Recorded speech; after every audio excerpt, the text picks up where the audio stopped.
Good morning, world, and welcome to Low Ink November 2024. I am Vapor, joined with DRF to bring you guys the start of this monthly Low Ink event. Oh man, it has been a minute, Vapor, since we got to share the mic together. I think the last time we shared the mic was for Low Ink a couple months ago, if I recall correctly. But nonetheless, it is going to be a fantastic tournament as these teams are already quickly getting ready here. So Vapor, why don't we just jump right into it? And we have our first matchup, Remix versus Not Ida Ink. Yeah, these two teams rolling in here at the 1920 seed in Group A this time around. So going to be a little bit of an even matchup here, and interesting to see what they bring to the field. At least on paper, right? Oh, Of course, in these Swiss stages, big tournaments, you never know.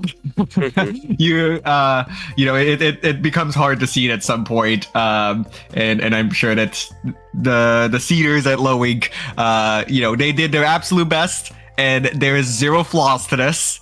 It is absolute perfect seeding, so that means that Remix should just win this one, but in a close matchup, right? Okay.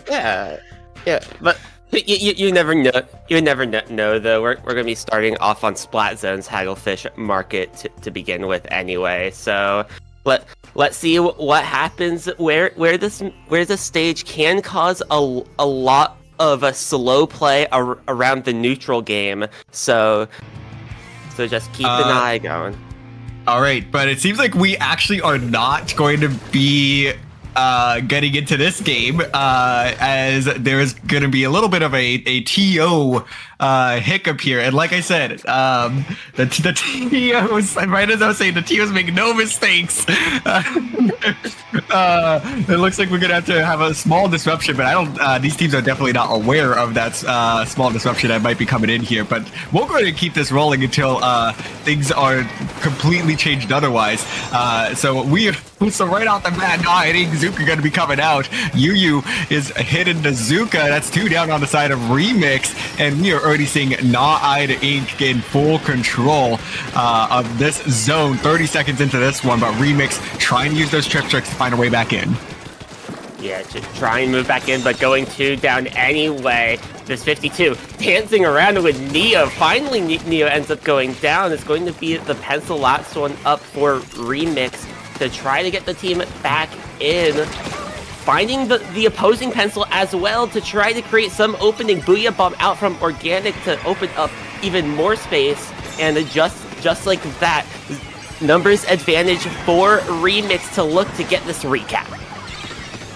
Absolutely. Remix coming in clutch there. Took them a little bit to find their footing in this one. Organic able to start moving up, but gets shut down, I believe, by the pencil there.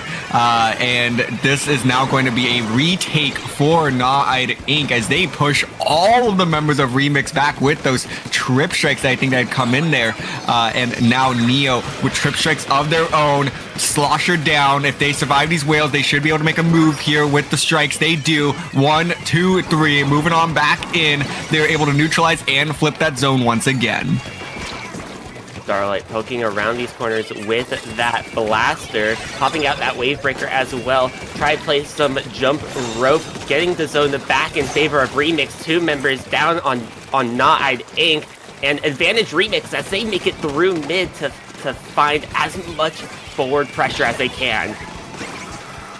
Absolutely. It's really, honestly, it's the trip strikes are what are kind of deciding the flow of this game right now, as Remix with a great answer right off the bat to the trip strikes that had just come in there, but it's not gonna hold on to the zone long enough.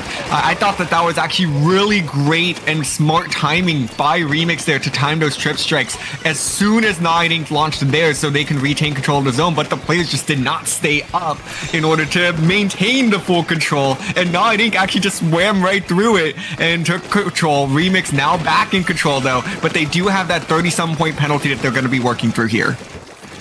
Yeah, Beautiful play by both sides, holding up that neutral game as well, catching the flanks.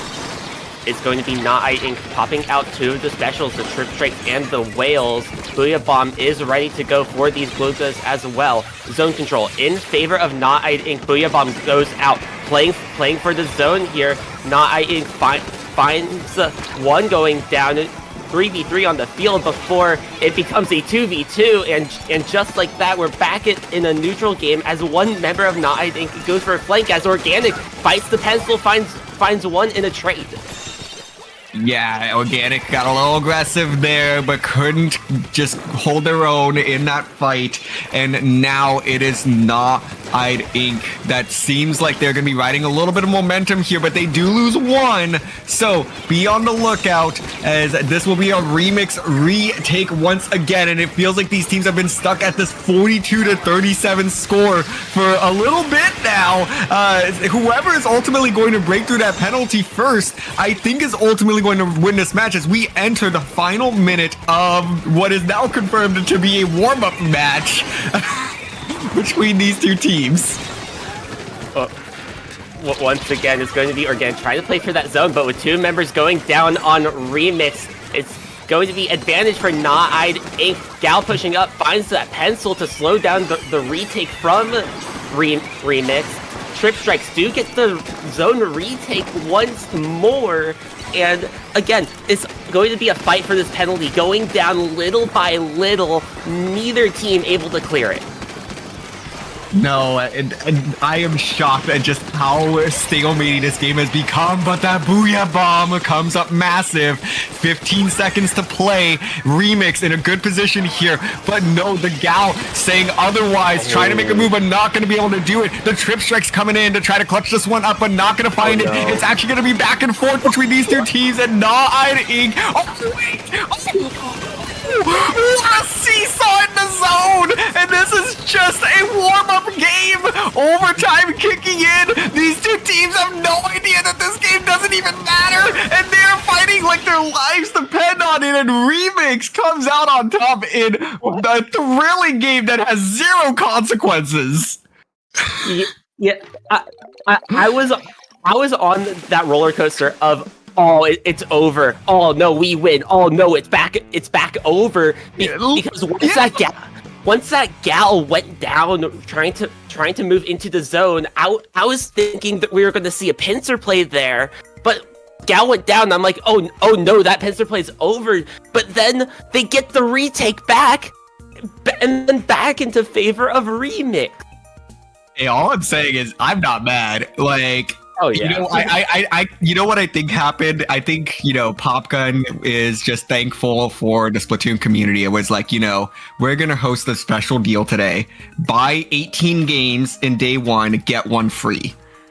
It's a very simple deal. Buy 18, get one free. So where everyone gets one bonus game to play today, and that was our bonus game. So chat, I hope you enjoyed that one. So never ask for anything again. You got a bonus game, and that is the best that we can do here. As a symbol of our gratitude. So nonetheless. Let's kind of break down what's happened here. It seems like we do have to restart the groups. Mm-hmm. So we are not seeing Remix versus Not Inc., but we are keeping one of the teams around, it seems. Yeah, we're going to keep Not Inc. going up against XNAME this time around. I don't really recognize really many people on rosters, especially in more of the lower level scene. But I do love the name Jason. Got a lot of names. Yeah, no, honestly, Jason is a great. It really does work well as just a username. So I can definitely commend that. But nonetheless, these are the two teams that we'll ultimately be seeing. So, hey, at the very least, We did get to see Remix on stream for a little bit. Maybe we'll see them again in the future. But, you know, Remix, that's got to be a good confidence booster for going into the first actual round of this one. Oh, yeah. But, like, that was close to begin with as well. And if you want to consider that a warm-up game for both these teams, then they definitely showed what they can do to open out this event. They got their adrenaline pumping, like exactly. So I'm excited. Honestly, I would really be curious to just continue to follow Ink and Remix. I mean, we'll get to follow Ink in this one, but I'm going to be keeping an eye on Remix as they're going to be ultimately playing Ufish, a very notable low-level team here in Low Ink. So that's going to be a matchup to actually watch out for in your peripheral here. And, you know, I guess as these teams start to get into the lobby, though, we're going to be back at Hagglefish zones. So, again, it's going to be a really, you know, just if Ink took anything from that last game, they should be able to just immediately apply it here. It's like, you know, those scrims where you play every map twice. And they were in such a good position for probably about 4.5 minutes in that one Vapor. I don't know, did anything stand out to you in terms of things that they might be looking to adjust or things that they can keep consistent going into the official game one here? Well, one thing I really liked during that game from Not Ink, it is just how well their pencil player was just anchoring everyone back in. They were allowing their team to push up, keep that offensive pressure. If they went down, they just jumped right back into the pencil. So it felt like you're fighting a 5v4 even without the cooler active. Yeah, no, that is very true. It really didn't feel like the pencil player was in much danger. Like, we never saw a wipe in that first game. At all. And I think that really is a testament to how both anchors played their role so well. And that's something that they're going to have to continue to do here. We saw that the trip strikes as well were such a key part of the offense for Gnawed Ink. And of course, we'll see momentarily what XNAME ultimately brings out as well. But it almost seemed like they relied just a little too much on the ink strikes being the way to push back in. So I would definitely like to see them, you know, try to collectively send out those specials at the same time, you know, and continue to be aggressive. Just don't overextend yourselves, because that's when the zone kept flipping, was every time someone just slightly overextended on either team. So if Gnawed Ink can take from that, those learnings in the first warm-up game, they're going to be in a good position here. But let's go ahead and take a look at the compositions. As we know, Gnawed Ink's comp is actually going to, I think, change slightly. Yeah, they dipped the pencil, picked up that heavy edit, so they still have that cooler option. A little bit more punish heavy though, especially against the rush from that Tetra and Blaster comp that XNAME is going to be bringing. Yeah, and XNAME does have the slosher, so we, again, will be seeing some trading trip strikes. But that's going to be a 3 down on the side of XNAME. But Mark comes up with a massive double in response, trying to buy their team an opportunity to get back in, and that might give them the pass that they need. And Blaster going to find a pick as well. Oh, this is interesting right now, as XNAME with a huge response, and all of that on the back of the slosher double. And now that is enabling the Blaster to go for 3 in a row. The trip strikes coming in, and this is going to be just as contentious as that first warm-up game, Vapor. Yes, Saturn and Mark just clutched up. Mark slowing the opponents down, and Saturn cleaning the rest up. Alongside that, we're going to have these Tetras play around this right side, unfortunately going down. Lead is in favor of XNAME here, as it's going to be the heavy edit, flanking around that left side, taking a 1v1, as it's going to be a 3v1 in the front. Yeah, able to get the jump in there for XNAME. Renzo trying to find an opportunity, going to be forced to drop down right into the pinch. Beautiful play there by Gnawed Ink, and they find another. And Ryro, the only person left standing, gonna be forced to jump out. We will inevitably see a lead exchange here in the favor of Gnawed Ink, and they are gonna try to expand on this lead as much as possible. But with their slosher going down, it's gonna be specials galore on the side of XNAME, but they're in front of the zone, not able to neutralize it. Finally gonna be able to do so. This should be a flip of the zone. Yes, it is. And alas, XNAME back in control, but Gnawed Ink did a great job there on that hold to build up a good lead. And this is the part where Gnawed Ink really wants to force that stalemate again for the back half of this game.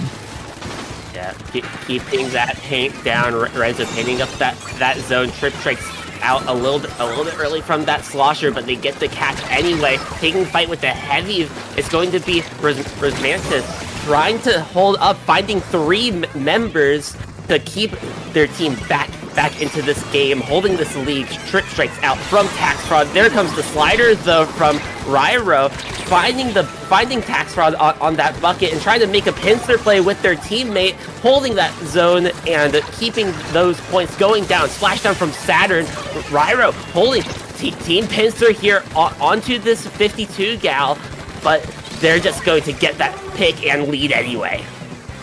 Yeah, huge pick there, as now it's Gnawed Ink that's forced to make a big play. The Trip Strikes come in and flip the zone. They buy themselves another minute here as they are trying to make a move, slowly going up, but no, they're going to be dropping down onto this left side. They do take out Mark with that slosher. That is going to be a second pick on the Tetris. The 2 biggest picks there that they could have asked for. And now the jumps are coming in. A slight desperation. Oh, the Tetris go down before they could activate the Reef Slider. A massive pick there from Gnawed Ink. They are picking up momentum here in the final minute and a half of game number 1. It's once again back and forth between these two teams. Gnawed Ink trying to rewrite a little bit of history here, making sure that they can win this one out, but the double specials come in, flip the zone, and a beautiful potential triple here for Ryro if they could just find a third player. No, they get the jump out. Massive. Oh, huge plays left and right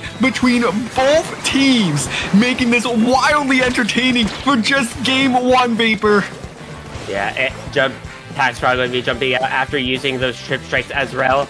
Reset Zuka out from Yu, trying to work together to get that zone, but with multiple going down. Saturn finding another. It's only really Tax Fraud and this 52 to get the zone, but there's just not enough time to get that flip.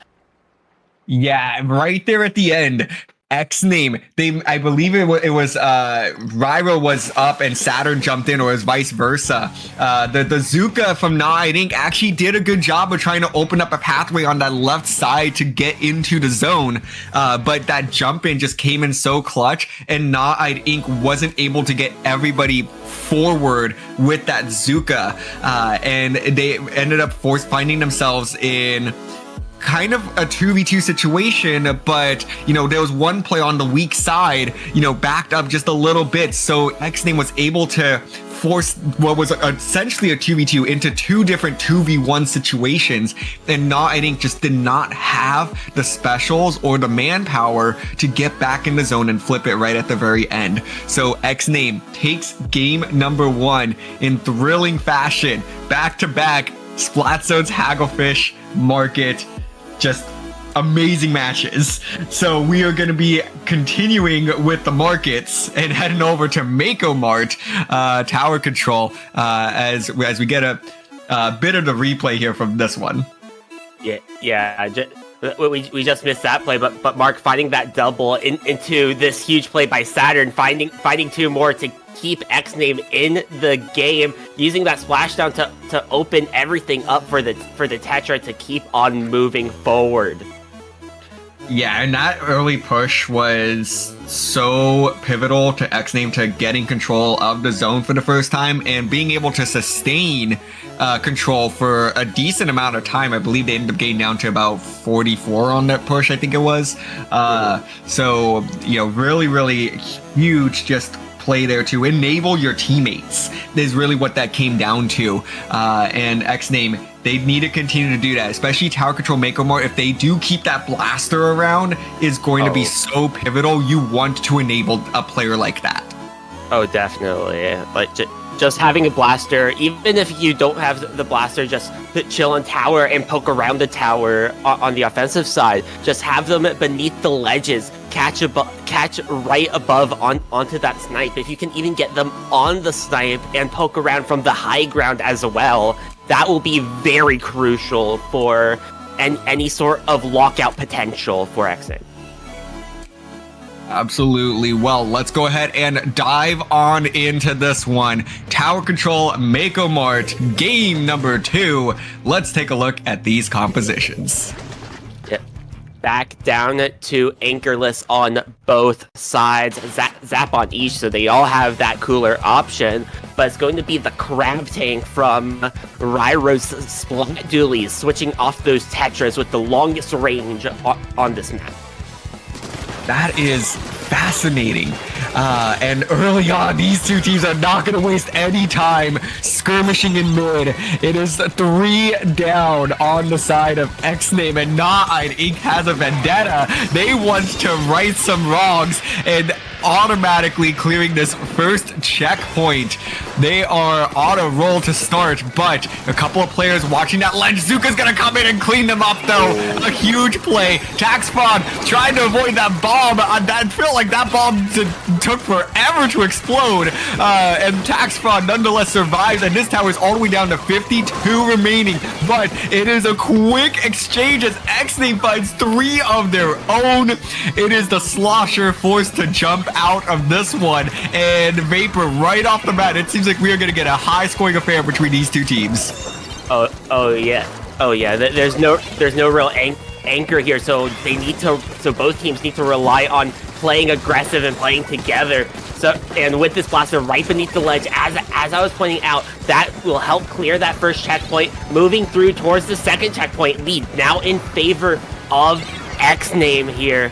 And just all the way up top is that blaster using Splashdown, finding 2. One member up on that top right. It is Tax Fraud trying to poke that tower, finding 1 and working with their teammate as well. Saturn finally able to pick out the bucket, but with the zap, just skirmishing around in mid. That's going to be 3 down on the side of XNAME. It's only Mark. They get punished as well. So back into the neutral game we go.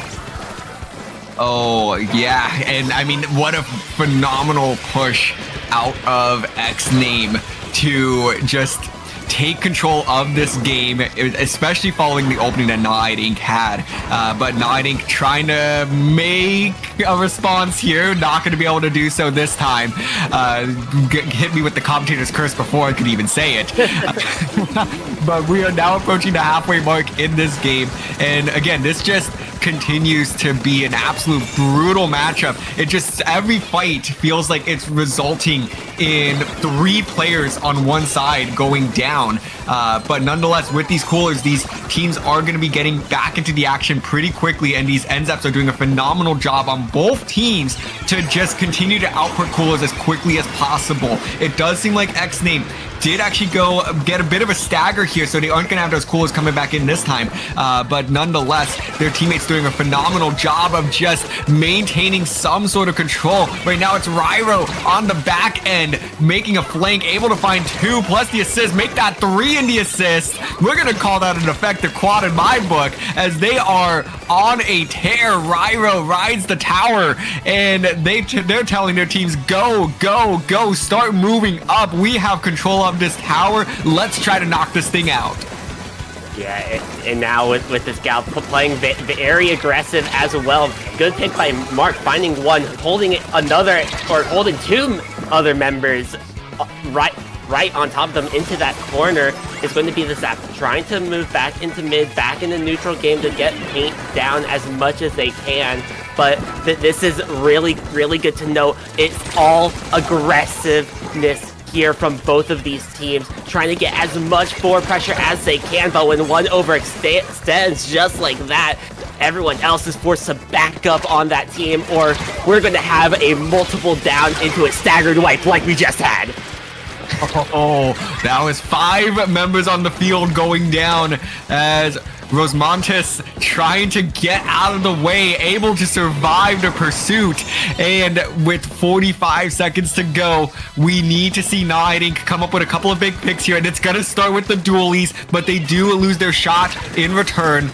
Able to take down the Slosher, but every pick results in a trade right now. They are just not finding the advantage that they need. And finally, the first wipeout of the game kicks in with 30 seconds to go. And Inc. is not in a good position here. They need to bounce back, quickly build up some specials, and take some action if they want to grab control of this tower and enable themselves one more push. But first, they got to survive this crab. Ryro trying to just do some damage here. Oh, and makes a move just a little too early. 3 seconds to play. The trip strike just maybe a tad early, but it's actually going to be staggered out just right. XNAME takes this set, but of course, it's low ink. It is a play all 3, but as far as XNAME's concerned, hey, they did a pretty darn good job to win this set. Oh, yeah. And I think that was also pointed out really well early on, and we basically saw that a lot of aggression, a lot of skirmish action from both sides, try and make some sort of play, and then early on with every fight and ending up in a 3 down, forcing the last one to jump out or get slightly staggered out with the rest of their team. We saw a big push from both sides early on. Yeah, absolutely, and that's really what defined the game. It was just the 2 opening pushes, and that was it. Like, there was no scoring that really happened beyond that. Both teams got the push that they wanted to open with. As 52 remaining was actually a really solid push for Inc. And they just were never able to replicate that afterwards, as XNAME answered back big, going all the way down to 16 points remaining, and that's just where the score ended. Like, we got that score like 2 minutes in, and it never changed after that. Yeah, pretty much. We had a 1 minute push on both sides early on, and then a lot of neutral game, a lot of trades on the field. And basically the game just changed entirely, going from, hey, we got triple here, we got triple here, oh, now we have an effective quad, to just, well, everyone is now trading. Yeah, everyone just kind of going down left and right. Like, I feel like just collectively there was more time in that game with multiple players down than with everybody up. So it was just an absolute bloodbath, and I mean, that makes for exciting games sometimes. It almost became a team deathmatch in the back half there in particular, but nonetheless it was exciting. There was just a lot of ink flying everywhere, and XNAME, they were able to create just enough chaos that they just rode the momentum of, like, hey, if we just keep engaging in team fights and we come out just not wiped out, we're actually in a pretty good spot. But nonetheless, we are going to dive into game number 3. This one is Rainmaker Scorch Gorge. Let's take a look to see if these teams are going to make some adjustments, and right away there are several adjustments. Okay, so now we have a range blaster instead of that gal from the side of Inc. And switching off of that cooler into a Dapple's Nouveau, having a Reef Slider, one on each side. Tri-Slosher will be the cooler player now, as Rosmontes trying to move in with those Dapples, but with multiple going down. Renzo moving across his left side to get this left checkpoint. Not always the one you expect to get, but hey, it works out here, as it's going to be an effective wipe on the field. Yeah, I don't hate the call there. I definitely think that with the 3 down, they definitely could have swung it over to that right side just to give themselves a little bit more ink to work with. But nonetheless, they don't care. They're down to 17 points remaining. So that is a very strong opening push from XNAME, and it looks like they are not done yet. A couple of jumps flying in. It seems like they're going to go ahead and make the call to back off for now, as Ryro trying to find some fall-off picks here with the dual leads, but not going to be able to do so. It seems like they are going to finally get shut down, and Tidings is in a great position to respond now as everybody's starting to move up. Can they get the checkpoint? No! Just shy of it, but they are still in position, and they do have the numbers to try to keep this one going. That is effectively 3 down here. They're going to try to force this checkpoint, but no, there's bombs right around the Rainmaker. They can't grab it yet. Oh no, disaster for Tidings. They went for the Rainmaker, but right as they picked it up, a bomb got thrown on top of the checkpoint. They backed up because of the strikes as well, so they didn't want to force anything too early. And just like that, no checkpoint for Tidings. And Jumps moving in here, Saturn going down, Ryro going down. Still advantage for Tidings as its only mark out of spawn, trying to take a fight with Dapple Doolies in the back, but just deciding to say, nah, let's fight this front, try to hold the checkpoint best we can. They do go down to that Zuka, but with the Rainmaker finally getting that checkpoint, it's going to be advantage for Tidings. A little bit of patience paid off there for them as they are slowly continuing to move up this Rainmaker. I really want to just see Tidings hit the gas. I almost feel like they're playing it a little bit too safe for the position that they're currently in. But nonetheless, they are still holding the Rainmaker in a good spot. So there's definitely some pros and cons to how Tidings is playing this right now. And if they can actually ride the waves of this Kraken, a huge pick! They might be able to make a move, but no, multiple players from XNAME diving on in. They are going to shut that one down, and it is a massive bloodbath there right around the Rainmaker. One member left on the side of Tidings. They're going to get the pop with the Zuka. The jumps are coming in as well. Tidings is not letting this one go. 3v3 situation. The strike's coming in, but I think the strike's overshot just a little bit, but nonetheless, they're not going to pay for it. It's XNAME. Ryro grabs the Rainmaker and runs the other direction to buy their team some time. What a chaotic, what was that, like a minute and a half push? The minute and a half push and huge play by Ryro there, just deciding to say, nah, this fish is mine. Let's get it out of here as far as we can. This is too much pressure right now. Get a nice little mental reset. And with Catfrog trying to make a move, they're going to get picked off by Renzo as well, sharking right around that corner. It's only Yu though. Watch that Rainmaker pop as it's getting pretty close to pick them off. The Dapple Doolies jumping in, not going down to the Rainmaker pop, but still keeping this offensive pressure. Rainmaker did not drop. That's 3 down. It's only Mark on the high ground, trying to hold that defensive line and looking at the Rainmaker. Taxfrog picks it up. Mark trying to get the pick with the fall off, but unable to. Taxfrog running it 3 points until the lead, as it's going to be these Dapples finding one. The Kraken, it's only this Kraken up, diving 1 point. It's Yu now, trying to hold this control, get those jumps back in, holding this Rainmaker as much as they can. It's going to be picked up though and reset. 30 seconds left on the clock. What a crazy game 3 this is. 30 seconds to go, and Tidings was an inch from taking the lead. They are gonna pick up this Rainmaker. They have one last opportunity, Vapor. It is gonna come down to this push. How can they get this? No, they're gonna go. They needed to go faster earlier, and now they go a little too fast. But they might get the pop. They're in a position to grab it. No, 3 down, and this one is over. XNAME survives the 3-minute gauntlet that was that push from Tidings to complete the 3-game sweep. Wow, what a crazy ending to this one, folks. Oh my. I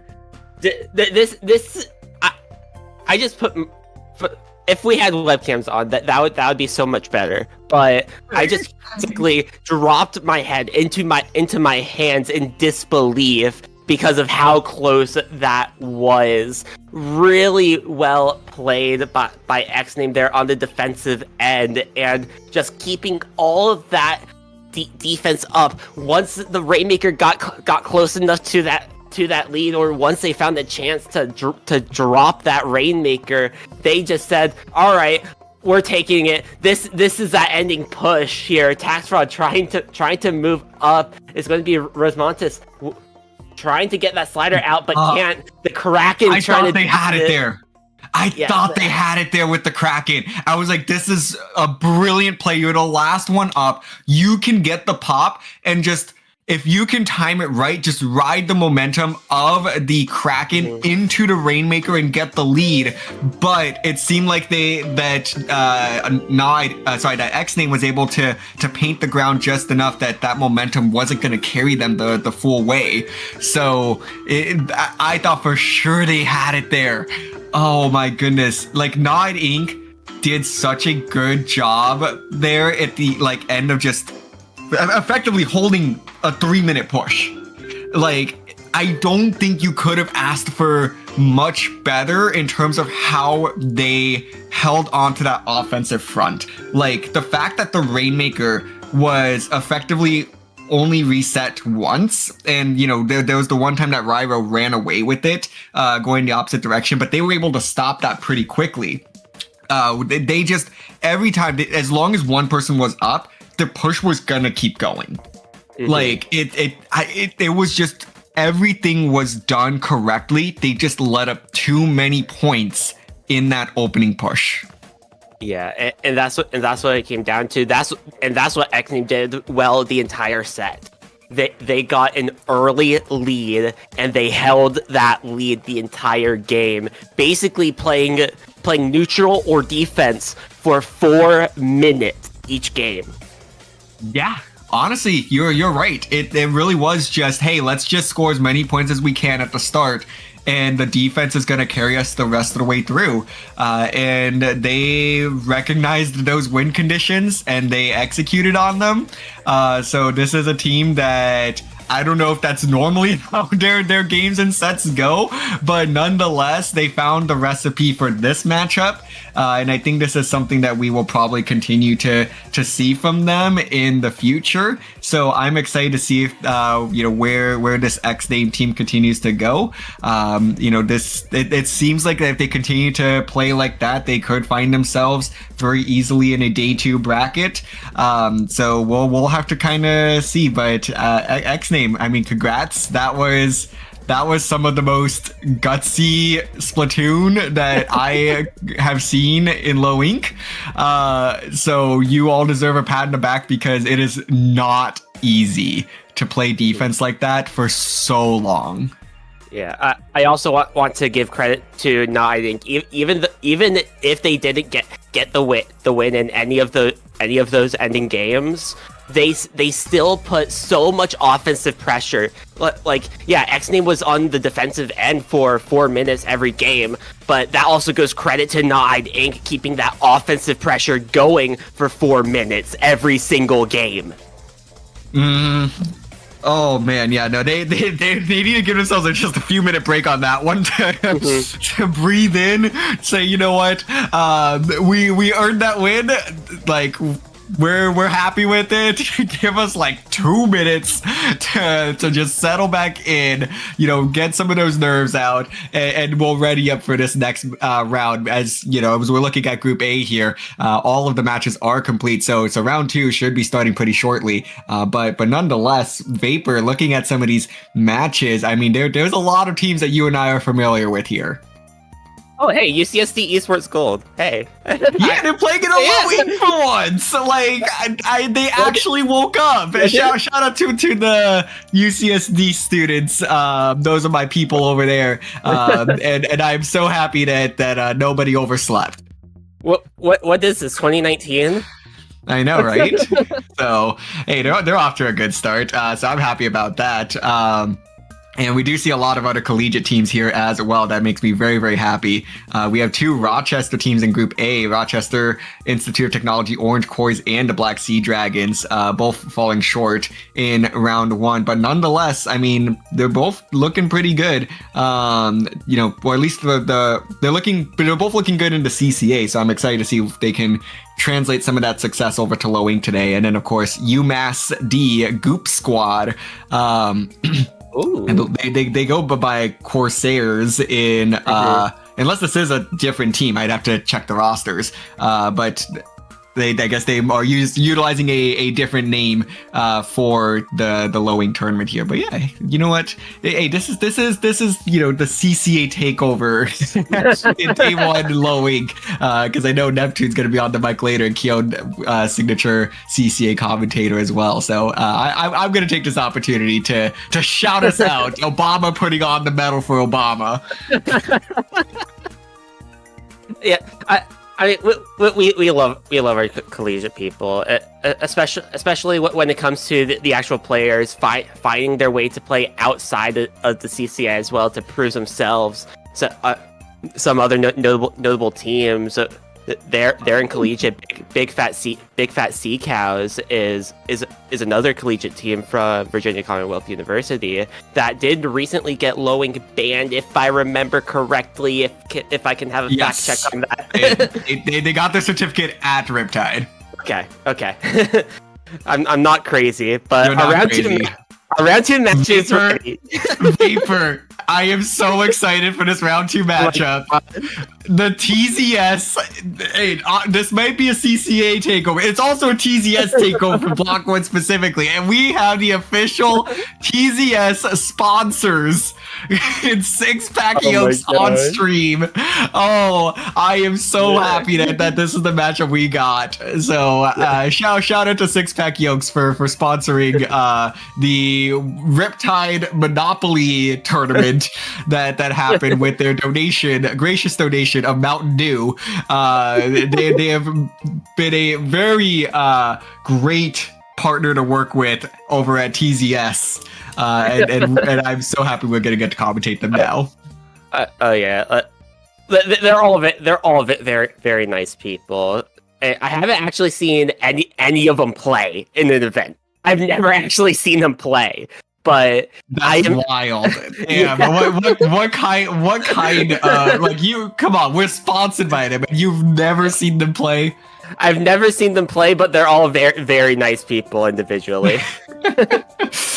Well, nonetheless, they're gonna be going up against Kurain's Grasp, and I'm hoping I'm pronouncing the name correctly. So this will be a pretty fun matchup nonetheless, as I am trying to double check what the record is between these two teams. It looks like they are both 0-1. So both teams did not get to the off to the start that they wanted, but they did each take a game in round 1. So it's definitely not the worst case scenario. You know, you lost the set, but you do still have a little bit of momentum behind you. So this is going to be a pretty fun clash between two teams that are in very, very similar positions to start off this day 1 of Low Ink. Oh, definitely. Like, yeah, you don't get the start you wanted, but hey, you still take a game, try to roll off the momentum from that 1 game win. Yes. So let's go ahead and I mean it seems like that the players are still going to be getting into the lobby. So we got a little bit of downtime here before we get started up. But why don't we take a look at the maps that these two teams are going to be playing on, and it's going to get started with some splat zones on Mahi Mahi Resort for heading over.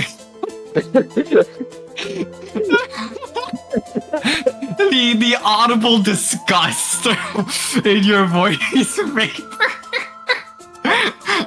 Yeah, I was gonna talk about the rest of the map list, but no, now we've got to explore this a little bit more. You know, what was the about? Mahi is interesting. Well, basically Mahi zones, in my opinion, you can prove me wrong if you're good enough, but Mahi zones can definitely be pretty lockout heavy. There's only really one or two retake options, and both of those options could easily be watched. The top left, playing the islands for zones in particular, is probably the best retake opportunity, but you're so far away from the zone where you basically have to get 2 to 3 down before you can even touch it.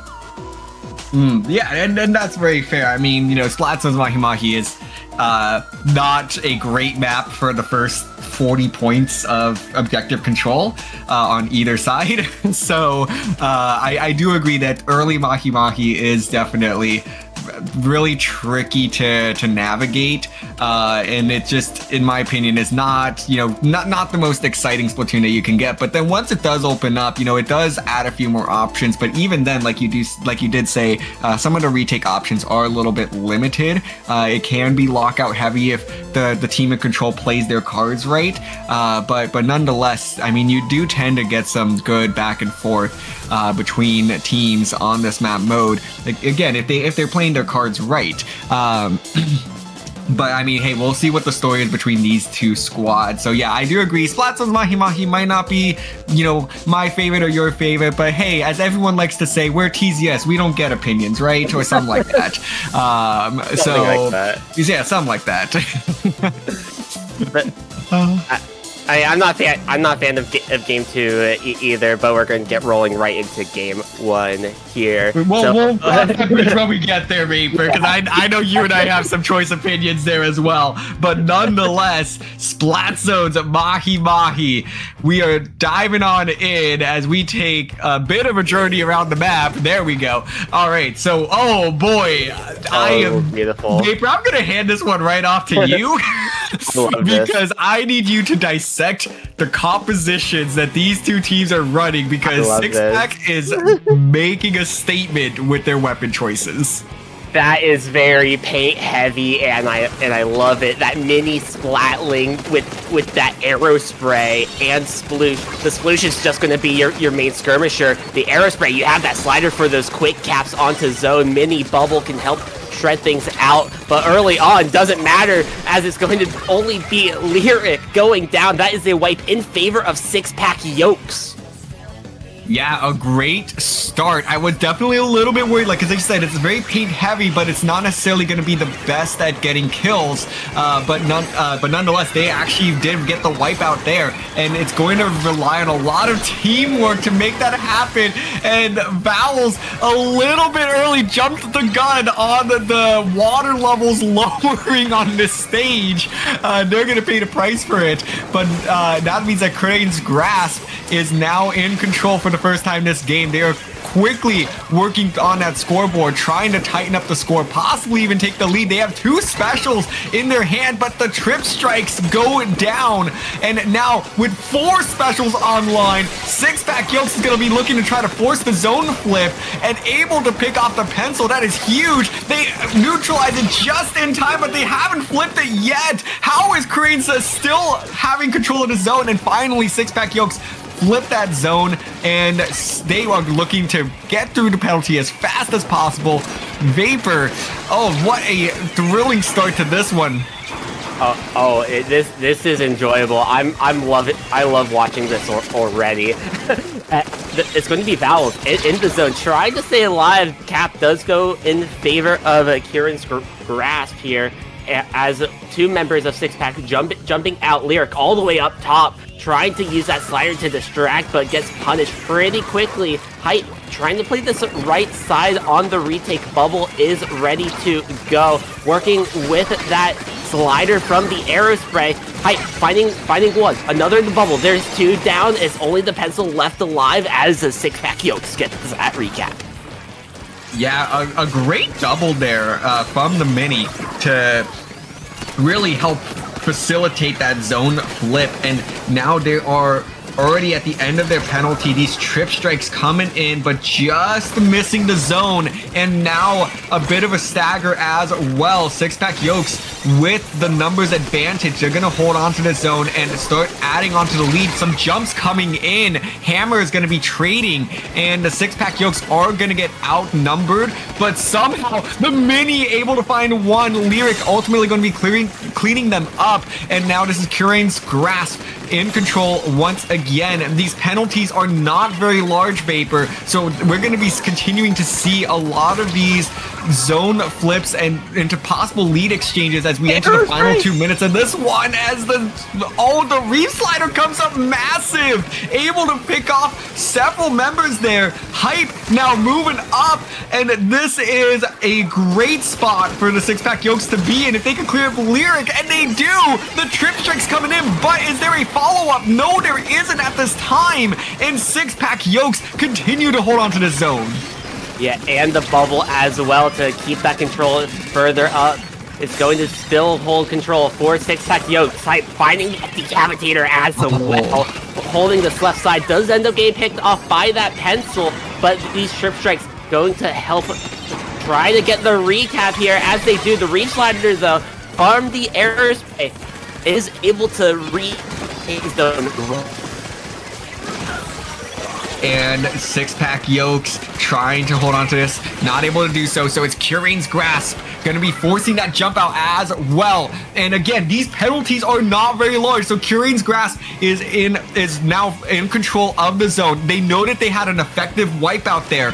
It's going to come down to this push. How long can Kurain's Grasp hold on to this? Can they hold these key positions and try to stall six-pack Yokes long enough and to not be able to flip the zone back? But six-pack Yokes throw everything that they had at the zone. They do flip it. It's just down to 6. 6 is able to get the double on the hammer, and now it is going, but nonetheless though, it seems like everybody is sent back from six-pack Yokes. So Kurain's Grasp does hold on to the zone. They do get hit with that penalty that they're gonna have to work through, but they're about to clear it up here. It is gonna come down to this last push here, but it's gonna be the Reef Slider coming in and finds one. Can they survive the trip strikes? Yes, they do, and six-pack Yokes will win game number 1 of this set. Yeah, I was kind of surprised that the Reaper from the side, it was looking in favor for them. Vapor, I'm gonna pretend I understood what you said, because you turned a bit of a robot there for just a moment. Oh. So I'm hoping that maybe it's just my end, but okay, we're getting confirmation that it is not. So, six-pack Yokes might be the sponsor of TZS. Penn State, the sponsor of Vapor's Wi-Fi. Holding on for dear life. But nonetheless, it was a very, very good game for both of these teams. I honestly, to me, what really did stand out the most was just how much control the mini Splatling had on the side of six-pack Yokes. Like it really, they put on a clinic of just how you should play that weapon. You don't see it often, but the map that you do tend to see it the most on is something like Splatzone's Mahi, because of just the bubble can take up so much space, and the mini does a great job of inking. So I really thought that they just put on an absolute workshop on how you should play that weapon in that map mode. They made it seem effortless, and every time a bubble was going up, you knew that it was going to get followed by 1 or even 2 or once 3 picks. It was just so well done, and I thought that the team played around that idea very, very well. On the side of Kurain's Grasp, though, again, they also did a really good job there. It was just kind of, too little too late at the very end. But every time that they managed to find an opportunity to retake, they took full advantage and they dove right in. Lyric did a great job of trying to get behind enemy lines and just trying to create some disruptions and some chaos. And that's what I'm going to want to see a little bit more of as we look towards game number 2, Clamblitz on Barnacle and Dime. Yeah, we'll be rolling right into this shortly, but Clamblitz, Barnacle, and Dime, it can be very, very held in neutral, so you have a low-scoring affair, or it can be knocked in basically one push. Yeah, it really is one or the other. So I have some personal beef with Barnacle and Dime, and it's because you kind of get one or the other on these types of map modes. But nonetheless, Clamblitz does create for some very exciting matches at times, because if you don't really knock this one out, you do actually tend to a lot of times see teams find ways to come back big.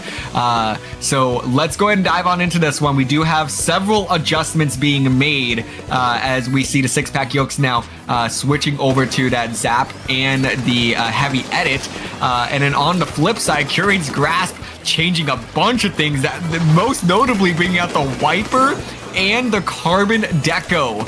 So that is going to be an interesting 1-2 punch that I'm excited to see play out as Kurain's Grasp is in early control here. Look at that, 18 clams at their disposal already, and they have a good look at an opening push if they can just get this power clam up to the basket. But it seems like they're going to slow this one down, wait for these trip strikes. A great call there. They now have 2 power clams. They're going to dunk 1, but the second gets shut down. A huge play. I think that might have been by 6, but nonetheless, it is going to get cleaned up, and 45 points remaining already in the opening minute. Trying to keep that offense pressure going, but unable to find those clams to keep that basket open. They still hold that forward position, though, holding that stack, keeping more pressure onto six-pack Yokes. Yeah, they're doing a really good job of just forcing the six-pack Yokes to have to hang back. The six-pack Yokes are not comfortable making a move forward, and since it's happening right at this choke point, I mean, Kurain's Grasp is going to 100% take it because they know that they could just hold their position. Six-pack Yokes is going to have to come to them eventually, and they'll be able to pick them off. So I really like the way that Kurain's Grasp is taking advantage of these positions right now, as this is going to result in another score. They are going to get the power clam in, plus the wipeout. They should clear the penalty. Now the question is, how many points will they score on this push, and could they even knock out? Yeah, true. Holding that upper area, using those strip strikes as well. Waffles on this pencil, keeping that offensive pressure rolling as well, playing very far forward. Not many clams left to get this knockout. 3 more going in, 2 more can win. Waffles moving, 3 clams ready, and they get those clams in for the knockout in favor of Kurain's Grasp. I think, Vapor, we answered the question. So the answer is an immediate knockout. So Kurain's Grasp did a great job there. Like we said, it just, first of all, the fact that they managed to pick up 18 clams in like less than 30 seconds was really telling of, oh, this is the direction this game is going to be heading. And they capitalized on those first 2 picks, plus the clam economy being entirely in their favor. I mean, the stonks there skyrocketing for Kurain's Grasp, and it took them 2 pushes to get it done. The first push, just it definitely wasn't the cleanest, but nonetheless, the fact that they still managed to get in 2 power clams plus the 5 little clams to bring that score all the way down to 45 remaining was just an immediate telling of like, okay, like this is how they're going to be playing this. Very, very aggressive. And then, watching it after the fact, how they were able to just so methodically hold the key positions. They held plat. They were not really extending past the choke point until the six-pack Yokes came to them. They found a pick. They waited on those specials to re-enable that second push to come out. I just thought Kurain's Grasp played that as near perfect as you could have asked for. Pretty much, and the range value of the pencil was very rough for six-pack Yokes to even try to get back in as well. You had to use 1 or 2 specials to even try to get to the pencil, but you needed to use those to clear everyone else out as well, so you couldn't stop the jumps from coming right back in. Yeah, absolutely. And it's going to be interesting to see how they take this over to game number 3, which will be tower control on ship shape. I do think that pencil probably will stick around because I think they found a lot of benefit in it. Especially if they know that given what six-pack Yokes has been bringing out, that pencil's just going to continue to outrange everybody. So I think that that's going to be a pivotal part of what the Kurain's Grasp game plan is. But nonetheless, it is tied 1-1. We are going to a decisive game 3 here in round 2. So let's load on in and take a look at these compositions as I stall just a little bit as we get the extended tour. But Vapor, it seems like Kurain's Grasp is very happy with the composition they ran in that last one, where Six-Pack Yokes is going to change it up a bit. Yeah, going over to that V bucket back to the cooler from Hype with that vanilla heavy edit, rolling out with the Junior this time for that bubble option for tower. Yes, and I do like that they really pivoted back towards the bubble, because that bubble was so effective for them in game number 1.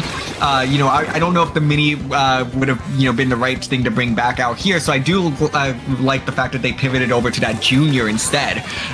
So nonetheless, both teams I think recognized what made them so effective in the respective games that they won, and they're going to be trying to lean into that here in game number 3. Six-Pack Yokes with early control of the tower, with the numbers advantage, and they are going to be trying to chip away at this first checkpoint. And I think with the couple of jump outs that came through here, it is going to be first checkpoint falling in favor of Six-Pack Yokes. So a great start for them as the trip strikes push them out. Lyric on the Wiper, trying to move out through mid, trying to make a pincer play with their teammates, finding one pick onto the shot, but going down. This is huge for Six-Pack Yokes, because they've yet to give up this top area, this top key position area. Hype does finally drop, but it's still a brawl trying to play for that upper platform. Yes, absolutely. We do see the Wiper with their hammer ready. Lyric trying to move in to see if they can find a play here, waiting for the Six-Pack Yokes to show their faces, and they are able to find one. Here's the second. Lyric looking for a third, but not going to be able to get there in time. But if you find the third, just say, hey, I've got a main weapon too. And Lyric trying to get the quad, not going to be finding it there. Their teammate will clean it up, but nonetheless, a massive play. But now Kurain's Grasp needs to turn this into points. They haven't grabbed control of the tower. They finally do. They're going to be progressing towards that first checkpoint. But Six-Pack Yokes is back in action, and they have the numbers. So Kurain's Grasp not able to capitalize on the stagger that there was in that off of Lyric's hammer and triple. But nonetheless, it seems like they're trying their best to hold the front, not able to do so. Six-Pack Yokes are going to get back control of this tower. Just trying to keep that offensive pressure going, playing out in that court. They already have that first checkpoint, so why not keep this offensive pressure going? Carbon dropping in, able to find a trade there, but this is still going to be advantage for Six-Pack Yokes. They have that heavy, they have the Zuka with the Wiper going down. Waffle's trying to hold this high ground to keep a rain of power and paint right over that tower path. Couple of jump outs there as Six-Pack Yokes continue to drive this tower into the base of Kurain's Grasp. Finally gonna get shut down. Something is the only members left standing, trying their best to hold on to the team's plat, able to build up the Zuka. Said, try and press me, see what happens. Not able to find any picks though, but did help buy their team some time to get back into the action. But nonetheless, they are gonna go 2 members down. Something trying to shark the wall, able to pop up here, but is gonna fall into the water. Oh, disaster there for the Six-Pack Yokes, as this first checkpoint is going to fall. Kurain's Grasp. No, they actually don't get the checkpoint. Oh, there they go. They force it. And now the Trip Strike's trying to buy time to get the jumps back in. See if Kurain's Grasp could keep control of the objective. No, it's going to be a 2v2 situation. And this is going to have to go back to a bit of a neutral state. But actually, Waffles with the huge pick on the heavy edit. And now this tower might be resetting. But Kurain's Grasp has control once again. And there is no checkpoint 1 in their way. Six-Pack Yokes trying to make it something and trying to force their way into that upper area and getting punished. But with that, Lyric is going to move around the backside with the hammer, finding a trade there. 10 points to lead for Kurain's Grasp. And Hype holding this top left, trying to keep pressure onto that tower, finding one, finding 2. The strikes on the tower. Hype almost finding 3, getting 3 hits on both of the remaining members. But with another going down, that's 2 down on the side of Kurain's Grasp. 15 seconds on the clock, trying to play for this top right platform once again, but with 3 going down, that is a delayed wipe. Something holding this upper area, trying to play for that Zuka, but gets picked off by the pencil. This is a lead change here, and with the trip strikes to confirm it, Kurain's Grasp able to run away and grasp this victory. Wow, what a game and what a set between these two. With the 6-pack Yokes, they had off of the massive double. I really thought that we were going to see the heavy-headed triple there, and possibly even the quad, but they got a bunch of chip damage, just weren't able to get the job done. If they, I think there was a couple things at the end, though, that 6-pack Yokes just made some mistakes, and they got a little bit anxious, a little bit antsy, and Kurain's Grasp took full advantage of it and turned it on its head. The heavy edit, moved up. They got the chip damage, but obviously if they get those picks, I think they win the game. But you can't be saying like, oh, like I wish I got those picks. What I would have liked to have seen more actually is when that tower got back to that top right plat, just the whole team slow it down a little. You don't need to rush the tower, but it felt like they did.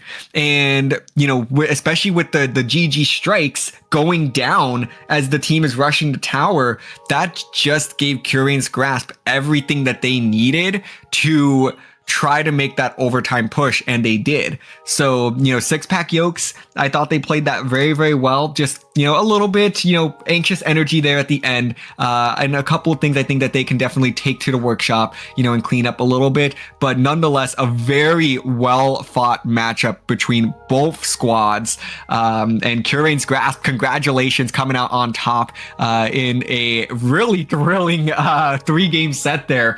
So they're definitely going to have a little bit more momentum now as they clean up those back 2 games going into round 3.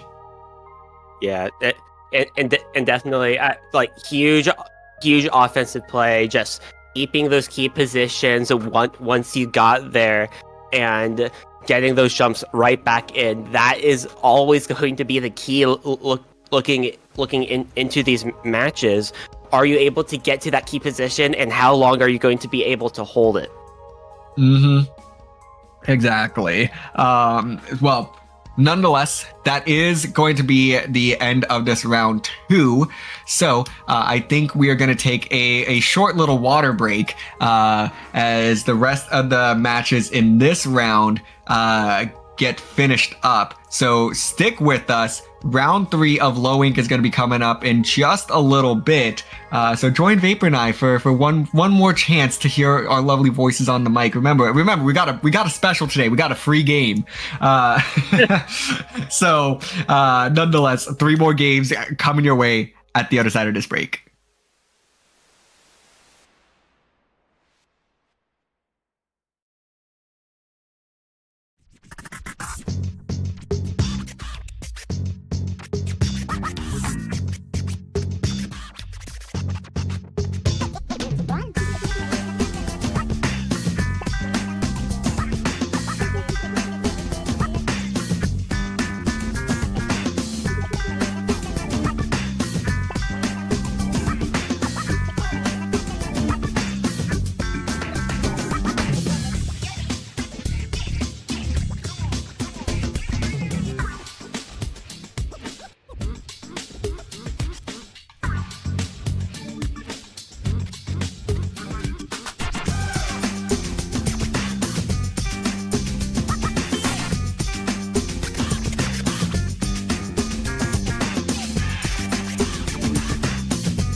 Welcome back, everybody, to Low Ink November 2024.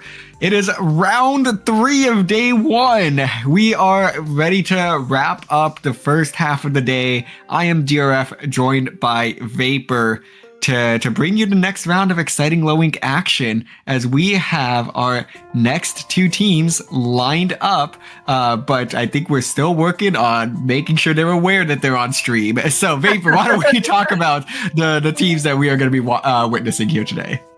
Yeah, we're going to have some nice Sour Patch Squids with some Kiwi ice cream. Ooh, I ate 2 very delicious snacks. I've never had kiwi ice cream, but I feel like it could work. It could, yeah. You know what? The next event we win, we should all go get some kiwi ice cream. I would love to know where I could get kiwi ice cream. Yeah. I've never seen it. I mean, I guess a quick Google search could maybe answer that. Kiwi ice cream. Let's find out. Ben and Jerry's creamy fresh kiwi ice cream.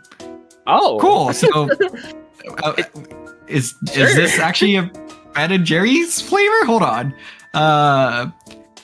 Is it actually? I mean, this is a recipe. So I don't know to what extent this is actually like Ben and Jerry's adjacent. So we'll figure it out. But I guess they must have had it at some point because there's several Ben and Jerry's kiwi ice cream recipes out there. Oh my! I see that. Oh my! Yeah. So sure. If someone can get me in touch with Ben and Jerry's, I would be very appreciative. I mean, maybe kiwi ice cream's in the ice cream graveyard. Have you ever seen that, Vapor? The Ben and Jerry's ice cream graveyard? I don't think I have. It's so all of the flavors that Ben and Jerry's has discontinued, they put in a graveyard. Oh like my God. All the flavors have different like little tombstones with the name of the flavor and then the dates that it ran for. Some of them have turned into zombies and been resurrected, so like they have like 2 dates. Oh my God. So yeah, it's actually really cool. I forget where it's actually located, but I would like to see it one day. So maybe kiwi ice cream is in the Ben and Jerry's graveyard. Waterbury, Vermont. Vermont. Okay, so I will have to talk to the kids over at Champlain to see if they can get me in touch with Ben and Jerry's and maybe get some kiwi ice cream over to the commentators desk. Oh my God! Wow, that's so close to Champlain. Is it actually? Okay, wait. Now we have to talk. There's one highway that connects the 2. Okay, see, so doable. So maybe we'll have to go host a LAN at Champlain College and just make a little field trip over to the Ben and Jerry's factory. So we'll have to go and see. Okay, yeah, no, you did send me the map. Okay, yeah. So we'll have to go ahead and organize that trip now. Hey, but I would also go for some Sour Patch Squids too. So I would love to see the Sour Patch Kids company also make some squid shapes. But nonetheless, enough talking about snacks because I'm starting to get hungry. These teams are ready to brawl. Vapor, let's go ahead and dive on into this one. And right off the bat, we have some intriguing compositions. Interesting. The Blobber Brush combination, not a common combination you see together, but I really like the Nautilus Dread Ringer to help counter those short range shooters. Absolutely. Kiwi ice cream in the Kiwi-ish color here. They are going to be starting off this one with a nice 3-down situation. The Brush finds a massive double, and it's Sour Patch Squids. It's just the Dread Ringer trying to hold the back left corner, waiting for their teammates to get back in. They do have the Reef Slider ready. They're going to go ahead and full send it here, neutralize the zone, but it's not going to be enough to flip it. They need some follow-up, not going to find it there as Kiwi Ice Cream maintains control of the zone, but it won't be for long as they do go 2 down. Yeah, but blob backing up, trying to stop getting rushed out from that left side. It's going to be this 10 attack playing on the right, as it's going to be the Dread trying to poke around from the left, stuck in this corner. Darius trying to get out, but can't, with the strip strikes going out as well. The brush on the backside though. Grim Reaper trying to make a play, but unable to find anyone there. Lead does go in favor of the Sour Patch Squids, but just like that, you need to use those specials to try to work together and get back in. Yeah, and they do have the trip strikes being sent out right now, but there's no follow-up. So those trip strikes are just going to be, you know, a slight blemish on the zone. There's going to be one more opportunity here for Kiwi Ice Cream to get back in, but the specials are all in the favor of the Sour Patch Squids. They need to go with this Killer Whale. They do actually, making the move, they do get the zone flip, despite ending up with a numbers disadvantage. But hey, if you're in that position, all you can ask for is a little bit more time. And I love the way that Kiwi Ice Cream executed on that zone flip. They knew that this wasn't going to be necessarily a push that they needed to, you know, get, and then they were going to completely flip the game on its head. They just needed to buy more time, and they're going to have to do that here one more time. This time, the Rain and the Chumps are going to be leading the way. And follow it up with the trip strikes as well, trying to work with that Storm, almost getting that cap, but still in that pretty purple color. Finding a trade there, trying to get a flank out as well, but with 3 members going down, it's only this blob trying to find something out of nothing, and unable to get a neutral, is going to roll right into that knockout. Well done by the Sour Patch Squids. They definitely just, you know, didn't start out the best, but once they did get back into the zone for you know, their second clash, they completely flipped the tide of that game. They were able to just get the clean picks that they needed, and from there just establish the key positions that they needed. They quickly took over the plat of Kiwi Ice Cream, made it very, very difficult for Kiwi Ice Cream to even just get back in. They camped those ledges very well. They backed each other up. So it really was a dominant victory for Sour Patch Squids once they found their footing after the first, you know, 45 seconds. Oh, definitely. That they were able to keep that lockout pressure going, and that's what Dread and Nautilus does so well.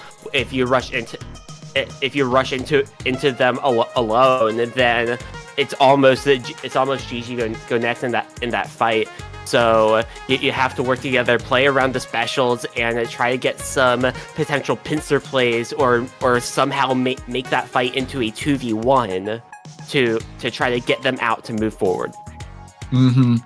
Yeah, and with Rainmaker Undertow on deck here, you know, you're definitely going to need to be a little bit more together on some of these pushes. So I think that's going to be the thing I want to see out of Kiwi Ice Cream, is, you know, just try to play a little bit closer together. You know, we saw the Brush come up with some really big picks early on. You know, just try to continue to enable the Brush a little bit, you know, like move together as a unit, really just try to take some early paint control as best as you can, and then be ready to make a quick move towards that left side, but you have to be on the same page and moving together. Oh, definitely. And we're going to be rolling into Undertow Rainmaker.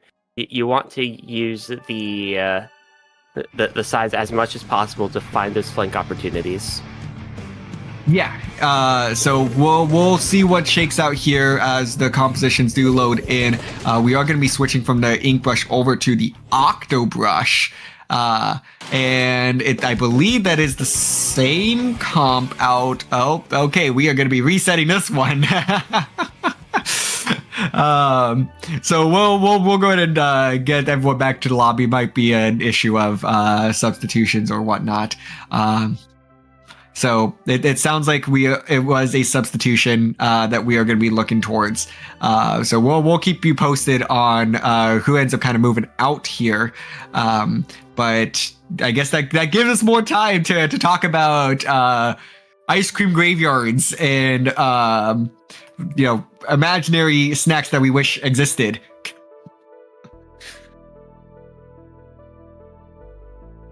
As I do believe that we have also that Vapor's net has been sent to the flavor graveyard, so we are gonna be a solo cast for just a minute here. So chat, how is your day going?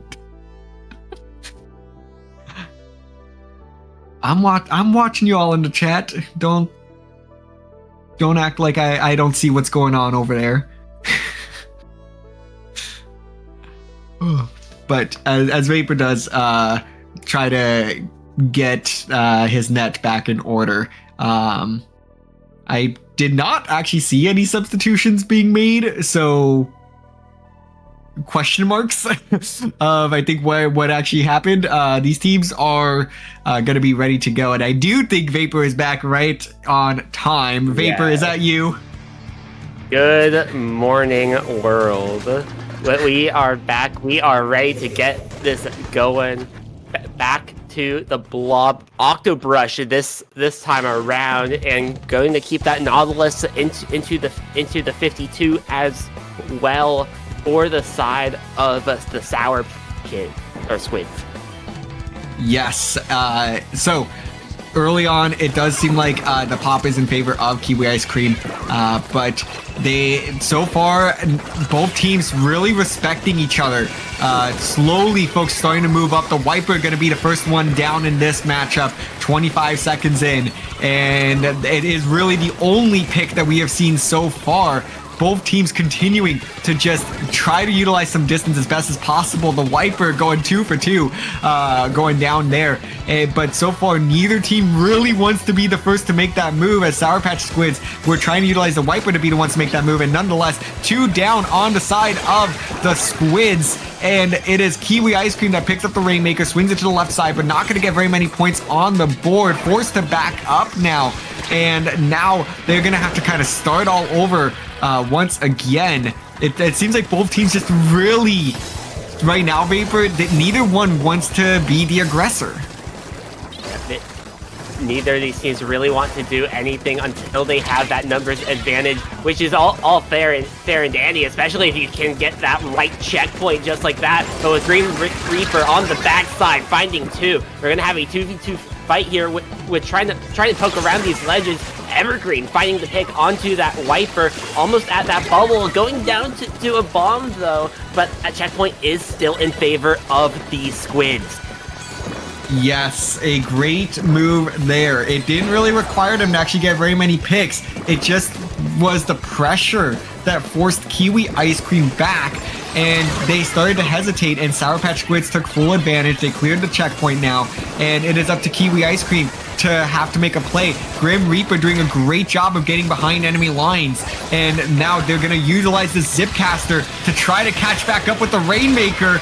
Oh, they got some chip damage, but weren't able to capitalize, as Sour Patch Squids seems like they're in a position to try to knock this out. It's just the Brush is the last person standing, and this one is over, as Sour Patch Squids with the KO here in game number 2 to clinch the set. Yeah, but finding one, then finding the other, and just like that, staggers out that wipe. Zap dying as the first person respawns in, so they know where that person is going to move to, shut them down right away to be able to get right back on that pedestal for the knockout. Yeah, absolutely. So, a very dominant set victory for the Sour Patch Squids, but of course it is a play all 3. So, there is still, some level of stakes still at play as teams try to get those tiebreakers in a better position for when we start talking about bracket. I mean, Neptune and Kyoan will be coming on soon to take you through the back half and really start seeing, you know, who's in bracket position, who's going to be making it to day 2. So game 3, Kiwi Ice Cream still has a lot to play for. They don't want to fall behind in those tiebreaker categories, and it is going to be Clamblitz on Scorch Gorge that they will try to stake their claim. Yeah, and every single game win counts, especially looking at the tiebreaker scenario if you're trying to squeeze into one of the day 2 brackets, especially. So let's see if we see that blob return, which honestly might not be a bad idea, but it hasn't worked out so far. Yeah, I really want to see. I don't know what it is I want to see from the blob necessarily, but I think that they can make it work. I think that the blob actually does a pretty good job of anchoring. And of course, it does a really excellent job of painting as well. So I'm not sure what kind of adjustments they need to make, but I do agree. I think that the blob, if they stick with it, could really work out for them here. But I do struggle at this stage just to see the exact adjustments that they're going to need to make in order to make this third game a little bit more competitive than that last game was. Oh, for sure. And this map especially rolls down to speed. Once you're able to find one, it relies a lot on speed to be able to move through mid, paint up as much as mid as possible to hold that clam economy. Because once you drop down there, it's going to be really hard to get back out. Yeah, exactly. And I think that is, you know, as we kind of were talking about the blob, that's where they can be effective. They're going to be able to get, you know, some chip damage pretty consistently on both the defensive and offensive fronts, but nonetheless, I mean, let's see if they actually bring it out. Taking a look at the compositions, blob does stick. It seems like I think most people are kind of sticking with weapons that they've already played up to this point. So it seems like some fairly standard comps for these two teams, as we have seen throughout this set so far. And it's going to be early mid control for the Sour Patch Squids, playing pretty quickly into mid, not wasting any time to build up that clam economy. 11 clams to their name already with the power clam, and with that blob going down, Trip Strike's out, trying to move in. Venerad gets picked off by that Sharking Brush, but Flynn is in the backfield, finding one, going to grab this power clam and run for that goal. First points on the board. Yeah, and this is going to be a possible avalanche of clams here, trying to pile in as many as possible. We've got the, I believe that's 1 + 9. Oh man, we have 1 + 10 at this stage. So a huge scoring effort from the Sour Patch Squids to cut through half of that scoreboard in the first minute nonetheless. So Kiwi Ice Cream starting off on the back foot already, but I mean we've seen at Sour Patch Squids, they've gotten really comfortable with playing against this team. They know that they can be fast and aggressive and maybe just even a little reckless, because they know that Kiwi Ice Cream is just not going to be able to push back on them like I think they've been trying to this whole time. As the Wipe are going to make a move, they're not going to be able to find anything yet. Trip Strike's coming in, and this could be another push Vapor. Storm out, that's going to help solidify this push, but with the counter Storm, that might try to slow it down, and with that chip damage, the blob is able to find that power clam carrier. Last two force back it into mid with a trade on the field. That's going to be a delayed wipe there, but it isn't really over just yet. Mid control finally going in favor of Kiwi Ice Cream. Yes, Kiwi Ice Cream now trying to utilize this Octo Brush to get some plays going. They're able to find one, but they lose two in the process. It will be a score. Sapphire going to sneak this one in, but it is a wipeout. But hey, Kiwi Ice Cream, I'm not going to stress too much if I'm them. They got a score off.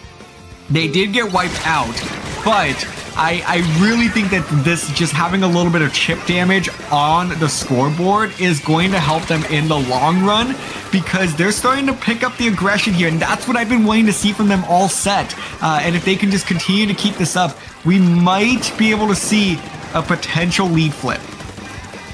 Oh, definitely.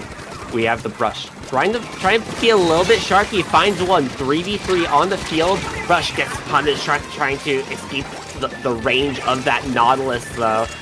Poking around through mid. Still mid advantage for the Sour Patch Squids. Flynn trying to make a play around the side. Finds an assist there. So it's going to be advantage Sour Patch Squids moving in. Flynn with that wall. Trying to create this opening through that elbow area. One drops down. Wiper ends up going down. Blob trying to keep that offensive pressure. Finds the power climb going in, but not much follow-up to do. It's only this Nautilus with players ready to score. Yep, and now no points added to the scoreboard, but they do chip away at that penalty. So if Sour Patch Squids can continue to hold their position here and try to get another score off, that will result in more points on the board. But Kiwi Ice Cream has 4 specials at the ready, 14 clams in their pockets. If they can utilize these specials, here they go. Here's the chumps, here's the rain, but no, they lose 2 members. It's now just the Zipcast that's probably gonna have to use it in a hurry. No, it's gonna result in a trade. So Kiwi Ice Cream not able to capitalize on the special economy that they had, and this will be Sour Patch Squids flipping this one and adding 5 more points to the scoreboard. It doesn't seem like they're going to be able to follow up, but nonetheless, hey, points are points at this stage. Oh, definitely. Points are points, and with 30 seconds left on the clock, 20 clams in the pockets for Kiwi Ice Cream.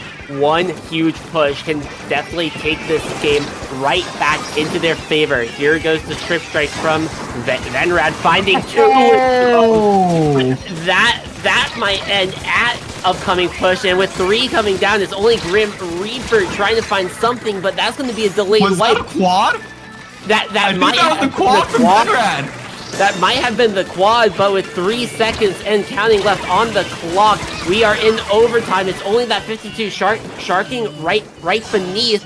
So they're just going to wait there for the power clam since they have to move forward with it. Finds that power clam holder. The blob picks up the pity clam, jumping in, trying to find more points on the board. They do get it up.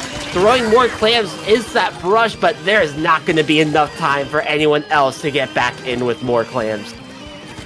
Oh, honestly though, Kiwi Ice Cream had a really good look there at the end. Of course, you know, the shark came up massive to slow that down, because that could have been a 2 power clam push. They still would have needed another about 5 clams on top of that in order to take back the lead. But if they did get that second jump off, you know, and or avoided the shark, I do think that actually becomes a really, really close finish. But nonetheless, Kiwi Ice Cream actually did a really good job of you know, converting that overtime push into something. It's just the unfortunate shark that took out what was the bulk of that push coming in. Definitely. It was the right play by the Gao too. Their whole team went down, so why not just chill there, try to catch them from the backside? Yeah. Like that's a really smart play. Unfortunate that Kiwi Ice Cream couldn't catch it, but they still got points on the board. They looked really good in that final minute, but yeah, they did. Nothing much was able to come out of that. Mm-hmm. Well, nonetheless, I do think that there's a lot of good notes here for both teams to take away from as we take a look at all of the other matches that are going on in round 3. A lot of 2-1s shaping up here. So we're reaching that point of the tournament where these matchups are getting closer and closer and more exciting. So I love to see the number of 2-1s that are on this display right now. Oh yeah, so many 2-1s, still a few 3-0s, but even then, you never really know. The score might not mean everything. Yeah, and actually, notably, at the top of the leaderboard right now is Remix. the team that we got to watch the warm-up game for. They are 3-0 with the best opponent win percentage and game win percentage. They are tied with Jet Lag for the top 2 in the standings at the moment. But of course, we're still waiting for a couple of other games to come on in here. So I'm pretty excited. I mean, Remix definitely got some energy from that warm-up game, and now they are riding a little bit of momentum. So very exciting stuff here early on in Low Ink. Oh yeah, and Group B as well. Still holding up very strong. We still see a few 3-0s, still a lot of 2-1s as well. Rewind holding the top there so far. Yeah, and then Kurain's Graps, the team that we got to watch in round 2, they are now up to 2-1, but they are on the bottom end of that 2-1 range. So they're gonna pray to get some tough opponent win percentage thrown their way so they can continue to climb up that tiebreaker. But nonetheless, great to check in on some of the teams that we got to watch here in the first half of day 1. But Vapor, I believe that is going to start to wind down our time here at Low Ink. Yeah, but before we get yelled at by staff for talking too much. Yeah. I am Vapor, everyone. You can find me on basically any social at V4P0R_SPL. Thank you for joining me. DRF, close it out. Where can the people find you at? Twitter, DRF_Splatoon, Blue Sky, DRF-Splatoon, and Twitch, Triton DRF. But per usual, you can find me over at the CCA, covering all things collegiate Splatoon. Thank you all for sticking with Vapor and I through the first half of round 1. Kion and Neptune will be bringing you home on the back half of this day. So a lot of exciting Low Ink action to come. Let's find out who makes it to day 2. It is going to be a good one. Stick around. We'll see you on the other end.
Welcome back, everybody, to the November 2024 edition of Low Ink here. We'll be covering the back half for you guys here today. My name is Kiln. I'm joined by the big fat sea cows or crows, depending on who you are. Legend Neptune, how are you doing today? I'm doing pretty good. You know, I had a nice brunch this morning, and now I am ready to rock and roll with some Low Ink action here, especially in November here, right in the middle of the month here, action-packed here.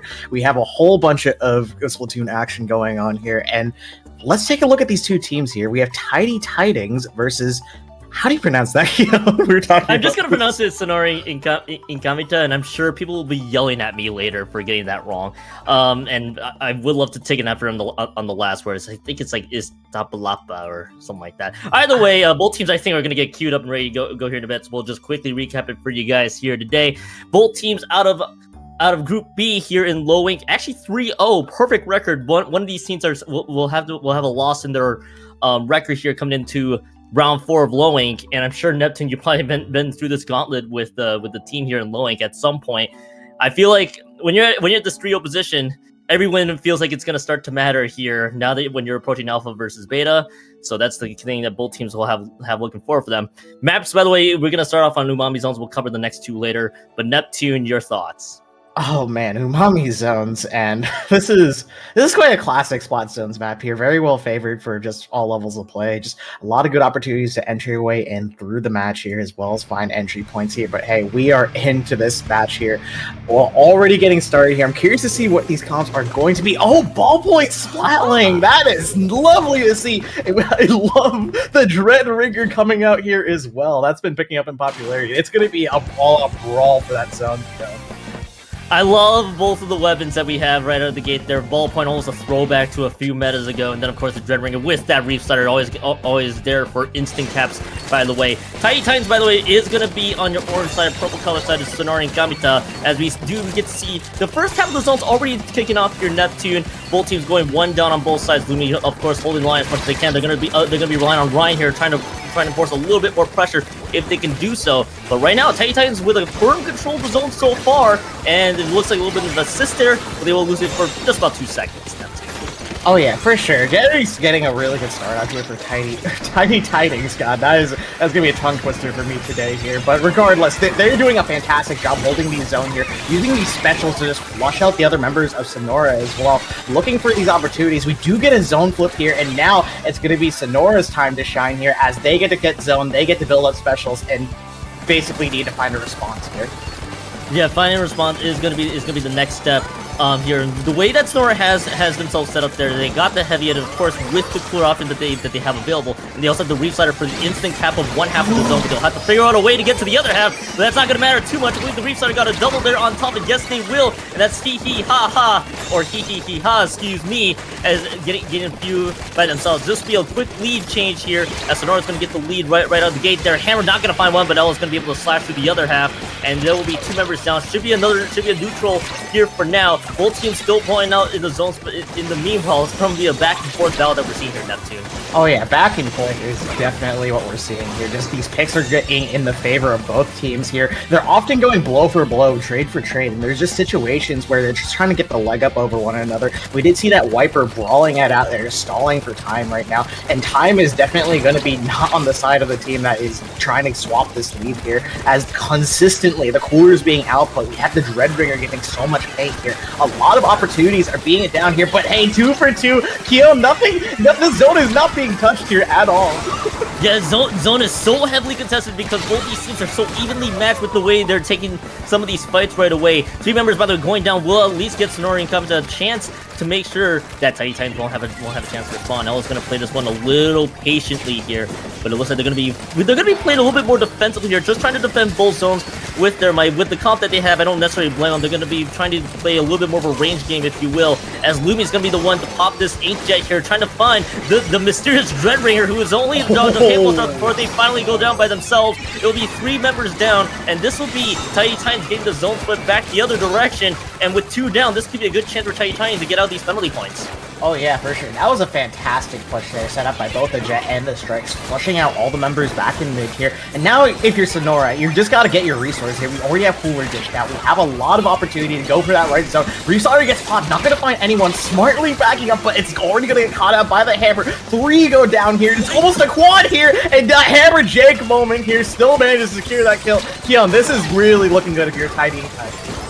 Tidy Titans will be happy to get a good stranglehold of the enemy territory here from Sonora and Inkamita. Miu's gonna have another chance. They're gonna take out Ryan. That's actually the Slosher going down, which will be a good chunk of their midline going down with the trip strikes available. But this is gonna need to be a contest that Sonora needs to fight as soon as possible. This is gonna be a very defensive formation that Tidy Titans is dishing out. Moving using the 8-jet, trying to spread the rest of Sonora across the board so far. Restarter actually being sent to the other direction where that zone was already capped. They will lose 3, and this should be GG. Well played for game 1. Tidy Titans takes this home, wipe out for the style. Game 1 going to Tidy Titans right out of the gate here, Neptune.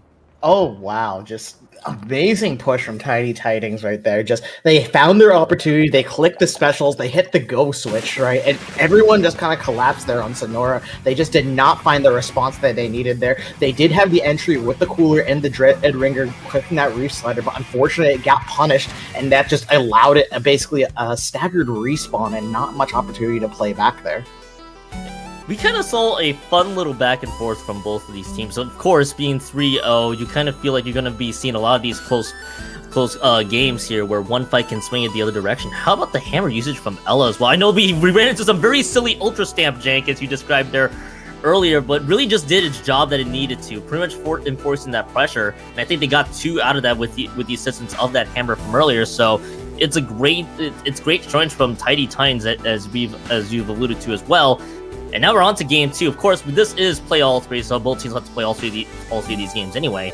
Next one being Inkblot Tower Control. Very, very Final Destination choice of Tower Control. Not for the terrain itself, just the fact that this is probably one of the more common Tower Control maps. Oh yeah, for sure. If you're gonna pick a tower control map, I did my research. I did a survey actually in Collegiate Splatoon, right? And according to my data, at least, it could be outdated as it's like obviously 6 months old or 12 months old. Okay, regardless, data is data. It's a research experiment that I did. This was by far the most highly favored, most satisfied map mode in the entire pool of everyone who filled it out there. So, yeah, yippee! Stats for the win, Keon. You know, I'm always a huge proponent of stats, and I know I've heard from a few people out there, especially Podcut, praising Collegiate Splatoon for all their statsing, and it really shows how much people also really like this map combination overall. So, but of course, when you're talking about a game when you're talking about teams that are very familiar, absolutely has to play this map mode often, you're gonna get a feeling that maybe both teams will be very familiar with how they want to play and how the team may want to play on the other side. So maybe you could be seeing the same back and forth that we see here. No changes from what I see from Tidy Titans.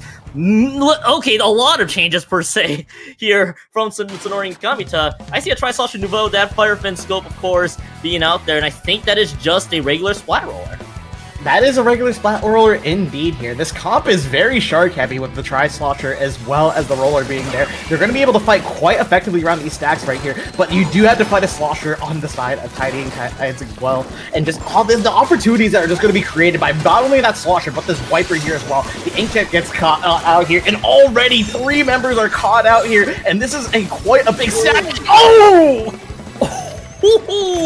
Now that is expert ultra stamp tossing, almost perfect awareness of where the player was at that exact moment. And of course, you gotta love the hitbox of that hammer when it lands. And it's almost gonna lead to Tidy Titans not only clear the first checkpoint easily, could be an easy second, but there is Ella at least able to get the trade out there by themselves. The second one is stamped out of there in its stake, and Ella is on a mission right now to get the other cap there. He's gonna at least shut down Ella's like, no, we're done with you. We're done with you having to ever be at our base. But that is already a second checkpoint cleared out right away. This tower is gonna get stalled, but I feel like if you are the Tidy Titan, you're gonna be very happy with those 2 checkpoints there. Absolutely. That second checkpoint could be absolutely brutal there. Just ready, set, go. Getting all your members up there to quickly get that second checkpoint down is absolutely huge. But we gotta talk about the splat roller. Trading out 2 members right here. That's really huge now, but especially when you have a Dreadringer up and ready to paint up. This ZF is gonna play really aggressively. He gets an amazing pick right now and allowing the tower to be able to move forward here, Kyo.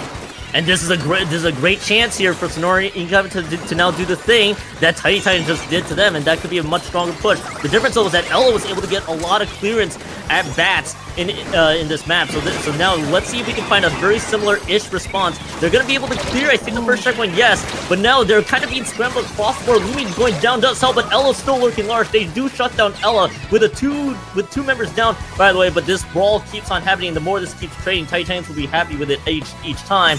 Second checkpoint not going to be approached this time. Great defensive hold at the very least. Yes, you did lose Ella, but things could have gone so much worse.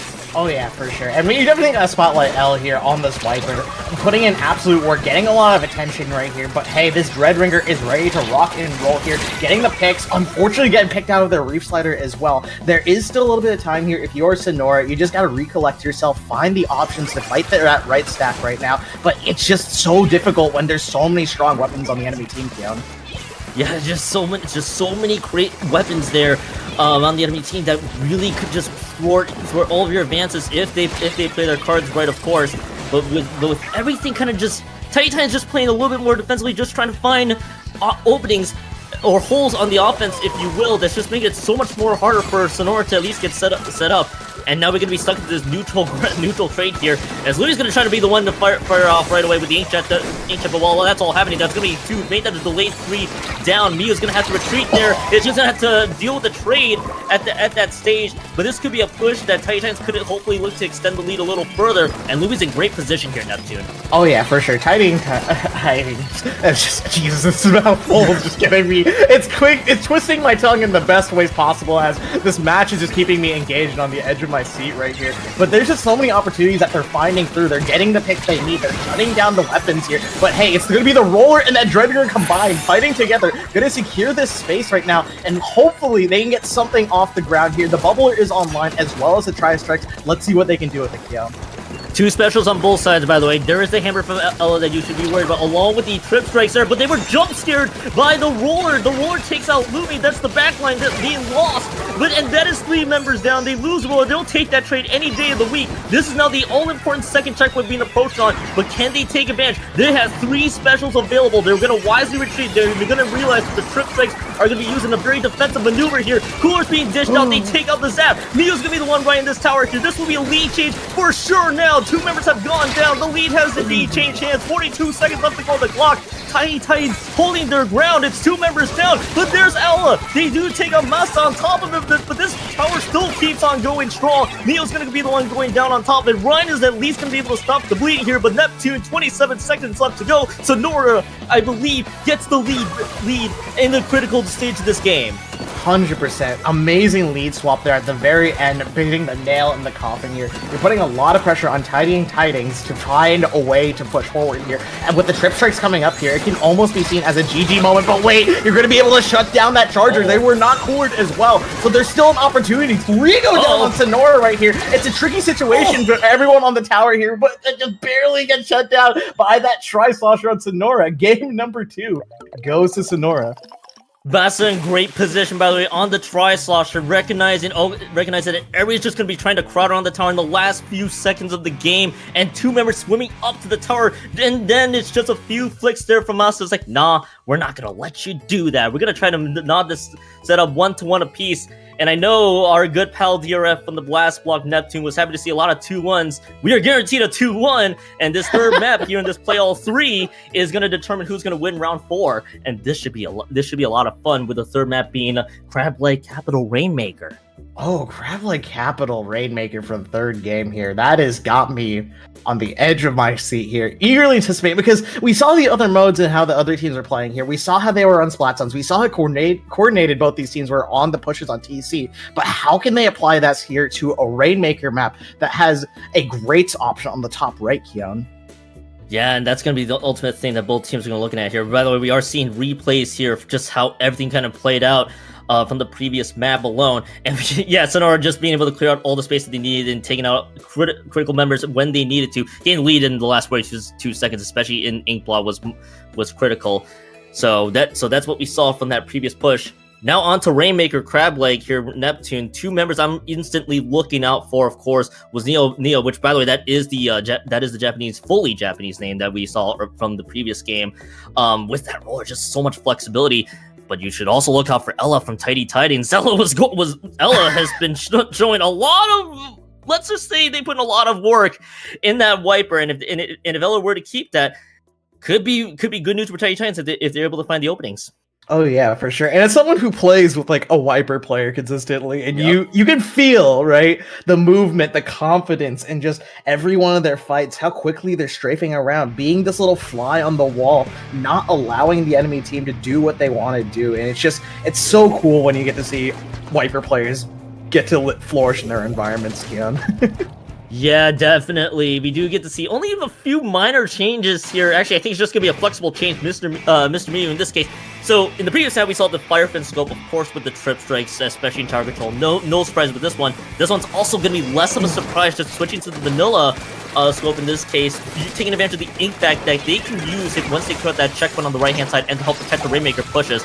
Question is if they can get so much value out of this one, but Tidings is going to quickly go 3 down. This is going to be the checkpoint, I believe, instantly cleared here as Ella trying to rush it in against the Reef side. They're going to lose that fight almost 9 times out of 10, and this will be the Rainmaker bubble being popped. They could go and pick this one up for a few more inches if they want to, but they're going to try to clear out the space wisely. So there's the impact being used right away, and this is starting to become a very huge fight here as it is going to be 43 points remaining.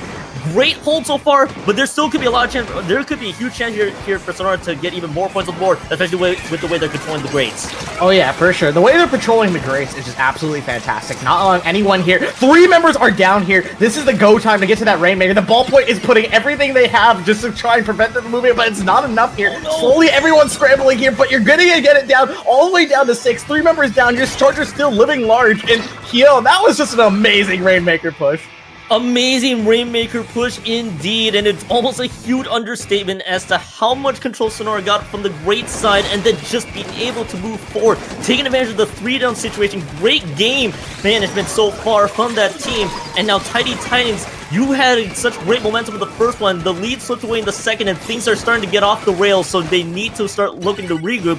Rainmaker reset is step 1, but Neo is there with the roller, takes out the zap, by the way, just from earlier, and this will be Sonora holding their ground so far. They also take out Ryan on top of it. 2 members down, and Tidings will have to play a little bit of catch-up here at this stage as Neo just gets another pick.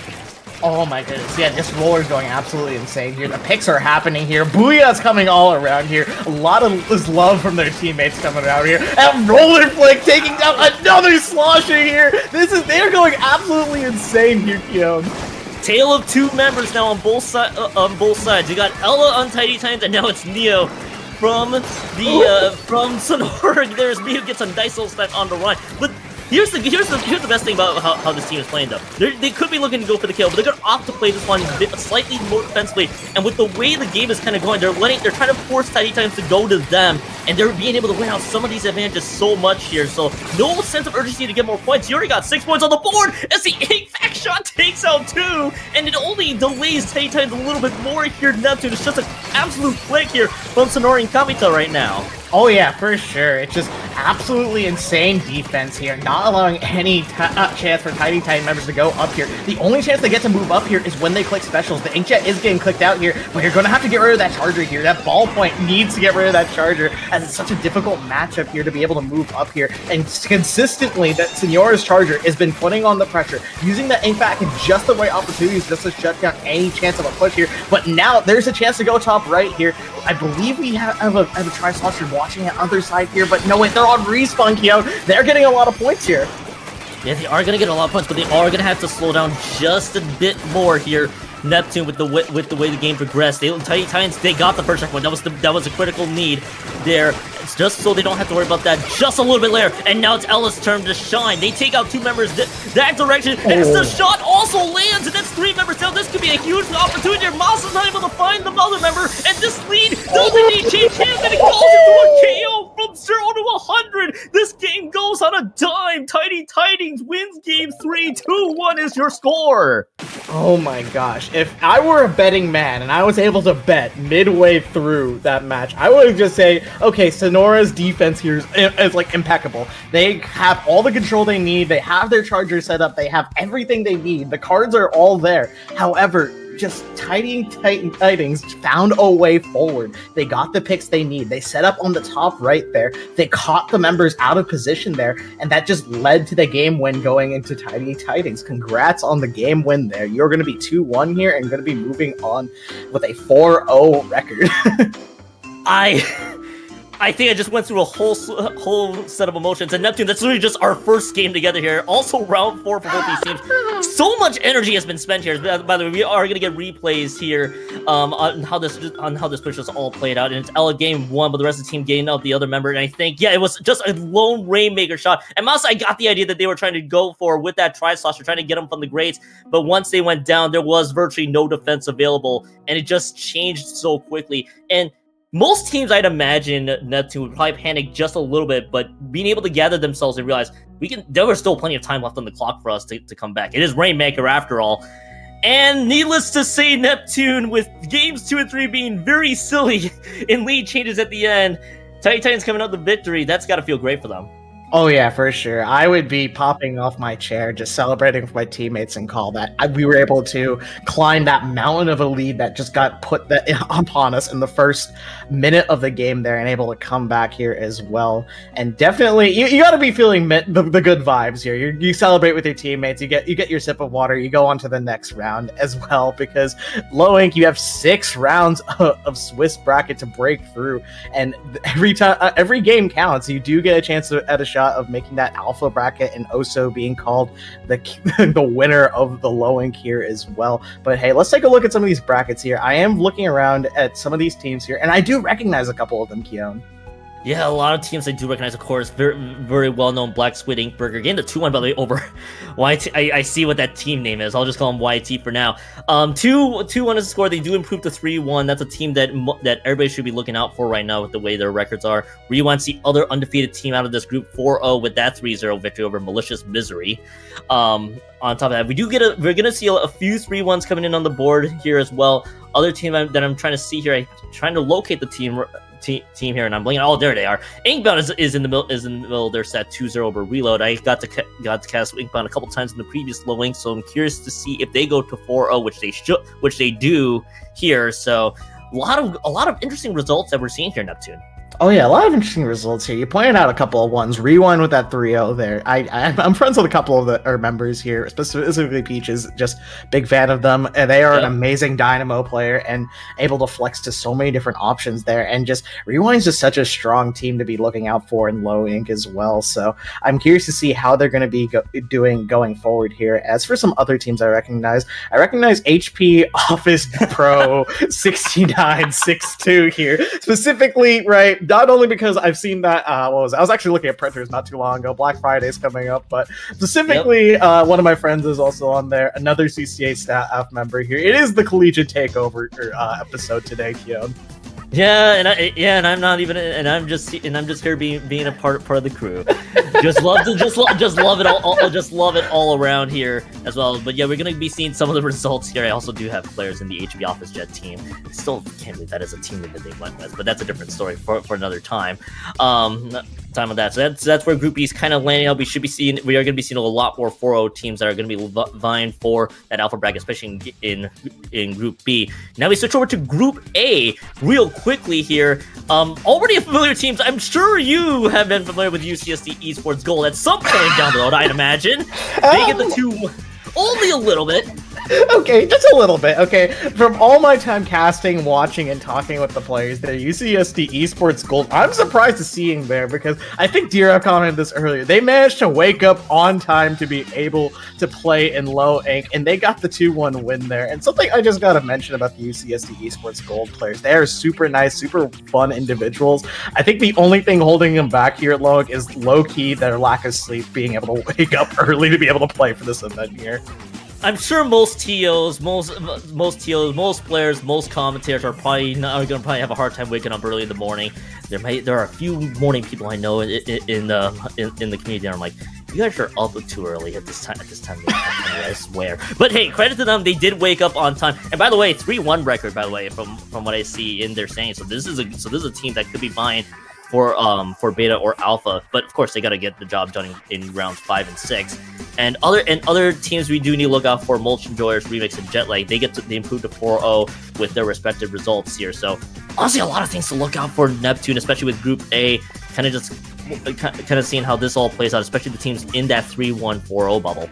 Oh yeah, for sure. And I'm recognizing not just the CCA teams, but like some of the other teams that were previously on stream here. Sour Patch Squids went 0-3 against Moonshine as well. Sour Patch Squids were just going absolutely nuts on those Clan Blitz games there as well, being able to just quickly and swiftly defeat their opponents there. And it's really surprising to see like such a strong team that was previously a showcase on the match here getting 0-3 by Moonshine. So that says a lot about Moonshine, Keon.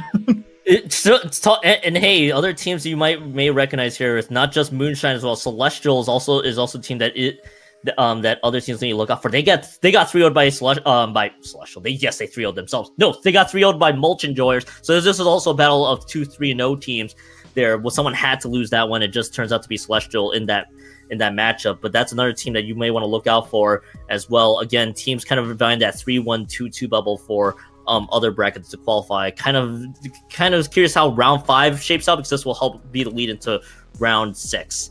Neptune, I think we talked a lot about the brackets here. We are still waiting for some of the results to go through. So let's just give ourselves a quick break here, Neptune, just so we can get ourselves a little bit of a breather, so to speak. Let me come back, everybody. Round 5 will be coming up, and we'll talk more about how things are going here in Low Ink. We'll see you guys here in a bit.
Hello, welcome back, everybody. I gotta get my intro correct for this one. Round 5 is upon us, and we got a good one for you guys here. It is FUIT GUMMY, I believe I pronounced that right, versus guess what?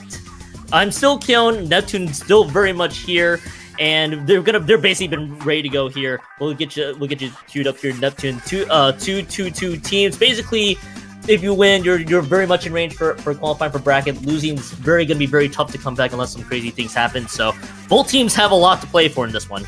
Oh yeah, this one's for all the marbles here, because potentially you can go into the next round with a 5-0, which guarantees you, I believe, into the alpha 2-2 bracket. in this case. Oh, 2-2. Oh, wait. Oops. Not quite there yet. I can dream. I think the dreams of a 5-0 was dashed for both of them. Yeah, because I mentioned, as mentioned before, both teams 2 wins, 2 losses to the record. I did note brackets earlier. Alpha, Beta, Gamma was the catch-all for that one there, Neptune. So I don't blame you. But yeah, but you are not wrong. It is for the marbles, just in a very different way though. So basically, must win for both these teams. So that's what we got here between FUIT GUMMY and guess what? I'm gonna be curious to see how both these teams play. Something that I just realized during the break is that we're going to open up here in zones. It's going to be like that for all 6 of the rounds. This one's going to be ship-shaped cargo code splat zones. Neptune, there should be a lot. This should be an interesting map mode that I'm actually wouldn't be surprised if certain weapons show up. Oh yeah, for sure. A lot of different weapons can work on ship shape. You can have your chargers, you can have your splatlings, you can have your wipers. A lot of different things can work here. It's a matter of how you get to zone here. It's specifically getting to that zone. You're going to have to clear out your core as well as get part of your top right area as well. We are locking in these comps right here. We see an ink brush and as well as an end parry dualies, I believe, on the side of FUIT GUMMYs as well. So that's going to be really interesting. Yeah, FUIT GUMMY is gonna be on our light green side. Of the purple-ish colored side is gonna be, guess what? This is gonna be an ink brush duel, by the way. Gonna be intrigued to see how both teams carry out with the ink brushes. But the weapons kind of shows an interesting dynamic. The cooler option is gonna be the pencil versus the heavy edit. And then, of course, really just Zuka on one side, no Zuka on the other. They're going to opt for the Slosher and the M-Parry, so there's a lot of ways this game can easily go. For both of these teams, it is going to be 2 down right away. This is going to be a very quick lead flip here in the early stages of this game, Neptune. Oh yeah, for sure. Getting those multiple picks down here, that Slosher is doing and work on the side of FUIT GUMMYs as well. And now you're just setting up your ink brush here and putting the other enemy team on the back foot here. You're just setting up here. You don't have to do anything too much here. Just set up, take this high ground here, and find ways to shut down the enemy that's going to approach you.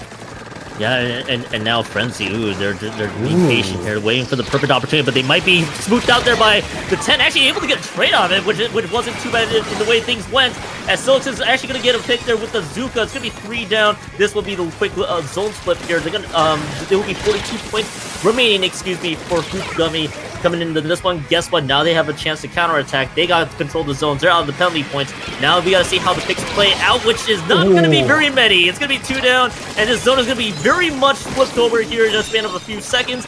Neptune, great counterattacks, kind of there, but at the end of that, FUIT GUMMY is able to retain zone. Oh yeah, for sure. Just amazing defense from the side of FUIT GUMMYs here, just finding their way forward here. But I also got to give it up to guess what here, finding their way forward here. They do have double Zuka here. I'm a big fan of Zuka, and it's gonna get 1 already here, Kiona, as they march forward, but unfortunately not gonna be able to sustain here. Yeah, not able to sustain it much further. Just the 1 Zuka pick, just not enough. But in the grand scheme of things, and it is gonna be 33 points remaining. This could be total walkout right now. There, as the rest of the team kind of just scattered through the winds. It's 2 members down. It's just the M-Parries there from Crit that's just absolutely being sure that no team can advance so far. Altano just has to just stay from behind, and at this point, you kind of figure the GGs are gonna be coming up here shortly. Trip Strike just forcing Altano forward. It's just gonna be a matter of time here in Neptune. Game 1 does go to FUIT GUMMYs to kick off round 5. That was absolutely incredible. Just the defense and the offense there were just balanced perfectly. They waited for their opportunities, used their specials sparingly, and just came back and just be able to take this game right under guess what's noses. We got the sense of a back and forth, and then everything kind of, and then basically all the gloves were off, and we're like, nah, we're gonna just fight back, and we'll just never look back in general there. I kind of saw the idea with this double Zuka combo, the way some of the picks were playing out, but it was just kind of counterattacked by the much more aggressive M-Parries and sloshers that we saw from FUIT GUMMY. So I feel like both teams had somewhat similar-ish ideas, just well executed there from FUIT GUMMY. At least that's my read on that, Neptune. Yeah, for sure. I can definitely see where you're coming from here. You know, similar concepts with the comps right here. You have an ink brush you're trying to set up here, as well as weapons that just love to skirmish and set up the ink brush as well. Guess what is using a 10 umbrella to be able to hopefully sneak them forward here as well. And Fruit Gummy is just going to rely more on the more skirmish weapons right there. You know, the bucket getting the picks, the end parries, allowing them to just draw out the attention, get the necessary space for that ink brush to be able to flourish as well. And when I think about an ink brush map, I don't think it's Clambless Museum, Keon. If we are seeing an ink brush duel here in Museum Clams, this will be very fascinating to see how this skirmish goes. And because I kind of see where you're coming from there. There's not really much ways to kind of throw the other team off their game unless you're able to get them through the other side of the map. So gonna be intrigued to see how both these teams kind of play out. I wouldn't be surprised actually Neptune a double Zuka does come back here from guess what, with the way the map geometry is kind of laid out. Oh yeah, for sure. Zuka, I should know, is is a really strong option here on Museum here. Essentially, just in layman's terms, 3 leader shots that are deadly and can also cause AoE chip damage. And if you run in with those, that can definitely give you an opportunity. I'm running 2 of them. If one gets shut down, hey, you're going to have another one on the way here. It's just a matter of using them at the correct time, at the right opportunities here. And I'm curious to see if that will return here, Keon. That's going to be the big thing I'm intrigued for. They actually went with, I believe, just the effectively the vanilla splatter shot. Of course, just a different coat of paint there to kind of just show what that is. And then of course I think they went with the 10 umbrella with the Zuka as well. So that's kind of what we saw from the layout there for guess what. And I know you would know that splatter shot extraordinaire over there speaking Neptune. But I'm sure you will have a lot of fun words to see when the Zuka comes online. Museum Clan Blitz is gonna be the next map coming up here, which both teams are going to be queued in here as well. Again, what's at stake here for both these teams? Just trying to stay within range to any of the brackets here. Lose, it's going to be very difficult to come back. Unfortunately, did not hear your words here. The ink brush are back. I do see the wiper though. That one's going to be intriguing. Crypt's going from the M parry back to they're going to go from the M parries to the wiper. You know what? I can see it. You know, if you don't want end parries, you want a wiper specifically. They kind of fill a similar role, trying to get attention and use their special just to cause as much chaos as possible. As we already 2 go down in hardly 15 seconds. It's an absolute brawl for this mid-map control here. I know what you mean by chaos. I don't think you exactly meant right away. I think that was a little bit too much foresight there on that one. And both teams are kind of just brawling left and right, just trying to get any semblance of a clam economy, if you will. Actually, that's going to be delayed wipes. This will be a great opportunity here for, guess what, to get clams on the board for themselves. Now, the next step is getting the power clam online and available. There's a Zuka being fired out. Actually, it's not going to really find any immediate value. Kind of just trying to see if they win the lottery at that stage. And they are going to lose a 10 umbrella at that stage. Because the hammer can be tossed, kind of being thrown quickly to the side. Both teams are kind of just playing pretty fast with some regard of which direction they want to go. And it is going to be a power clam that is available for autumnal in this case. And it should be, guess what's time to at least find a push available. But Crypt is just going to be there lurking large. No push is online right now, Neptune, so to speak.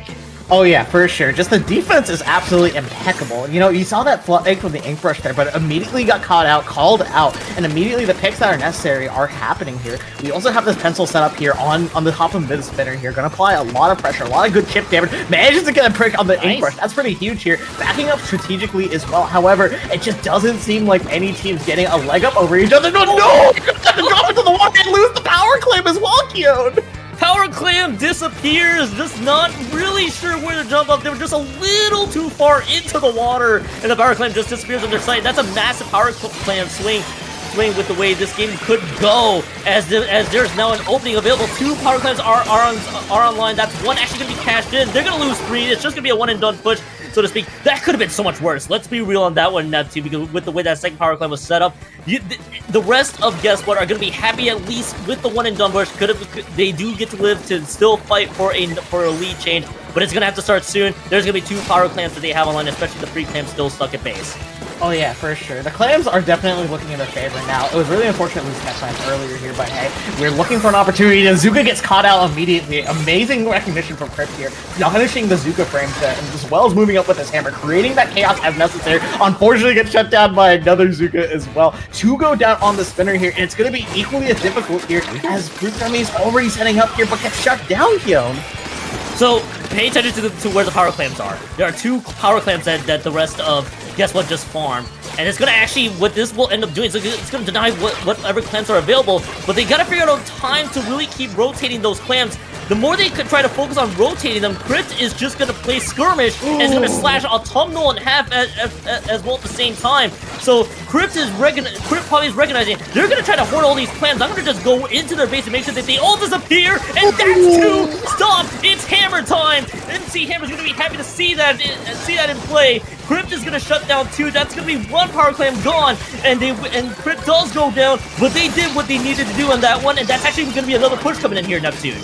Oh yeah, for sure. You cannot be happy if you are, guess what here, as you're constantly being hammered back into your spawn here, trying to get back into your spinner, but getting shut down every opportunity you are. The pencil playing really aggressive here, but strategically backs up here as well. And here's the problem with having 2 power clams, yeah, it's just, you're just how do I say it, like, seen freely on the map here, just located, people know where you are and how to counter you as well. And that's exactly what FUIT GUMMY is taking an example of. We see the Slosher here taking this ledge here. This comp is excelling amazingly, picking these ledges here, finding the right opportunities to go in here. We have a little bit of a brawl here in the corner here, but the basket's gonna go wide open again.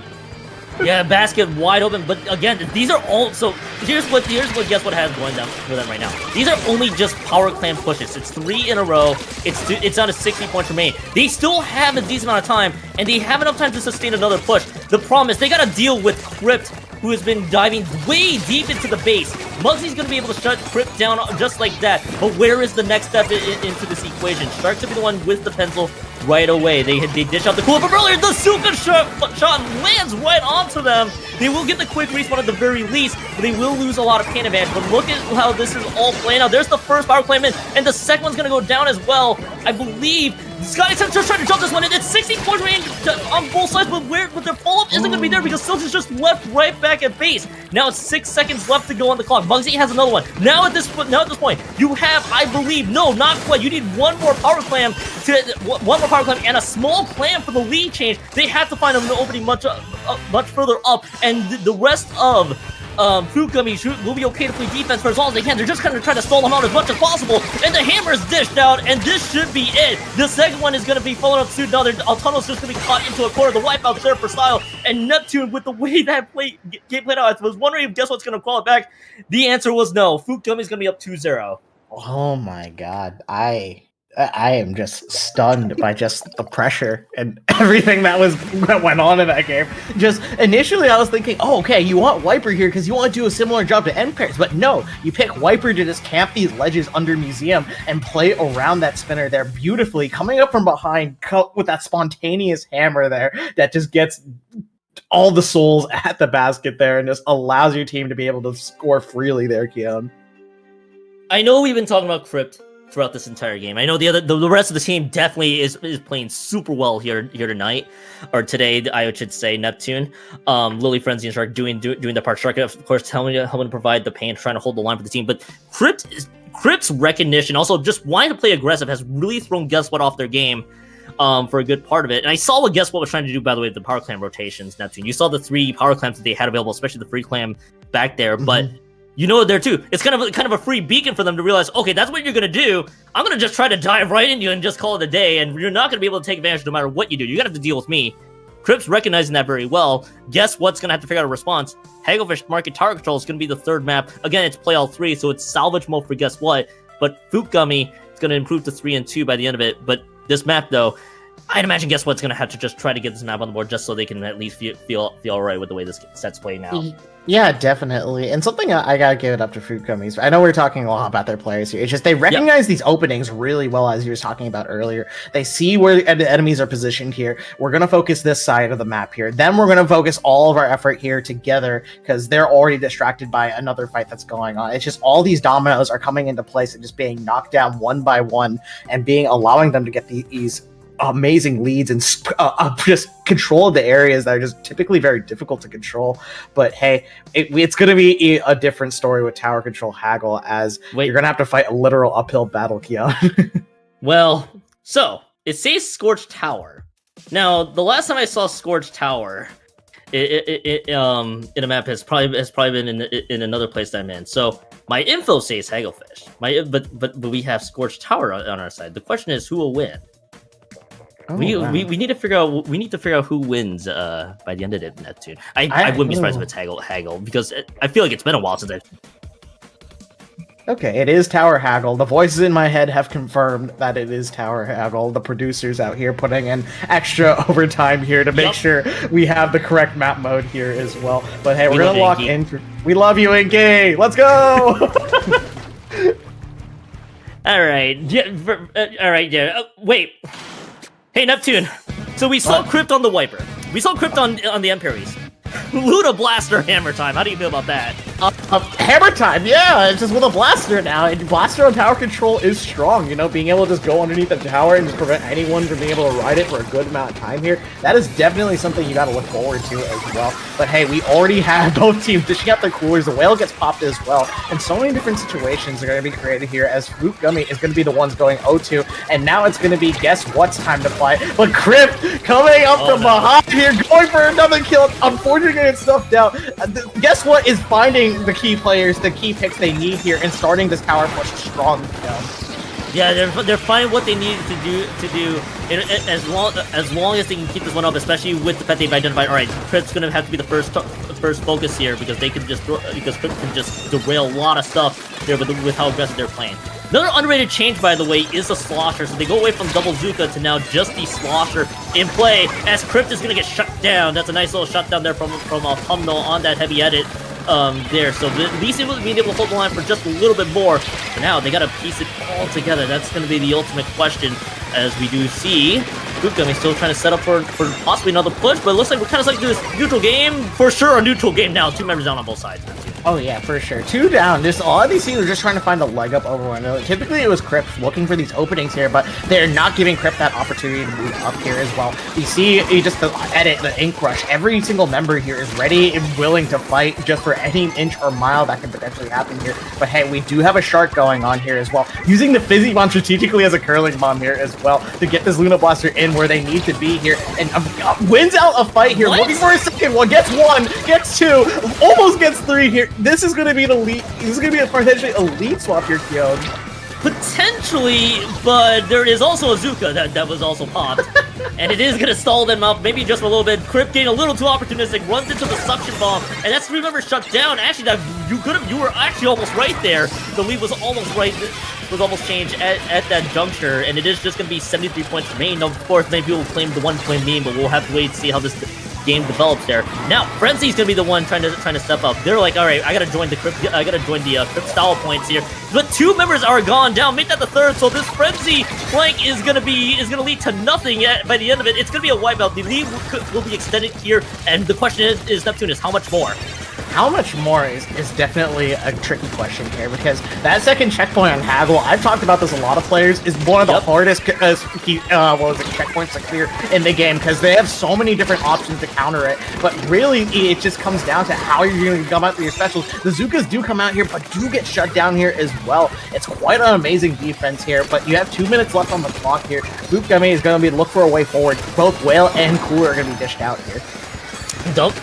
One special online on both sides, Trip Strikes and that hammer as well. Silix being able to catch Crypt off guard. That's a nice little pick there for Silix. Gets the second one on top of that. Was well played, and they recognize the Crypt right there, but Crypt tries to pop the hammer, got a little too overzealous. And that's also the other thing with that Ultra Stamp jank is the fact that the front can also be hit as well, so it's not as invisible as you think, and we've seen a lot of members going down trying to take advantage of that hammer at those critical moments.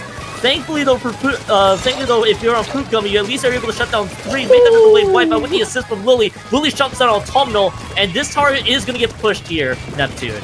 Oh yeah, for sure. Lily putting in the work. They're getting an absolute crucial pick on that edit, getting the court for their teammates here, as well as Tri-Strikes being dumped out here just to cause a little bit more chaos here. And now it's going to be FUIT GUMMY's time to ride this tower here, potentially swap lead here once again here. 1 more point. There it is, Kion. And now it's going to be a little bit more of a backfoot item here. Oh, going down with the hammer here as well!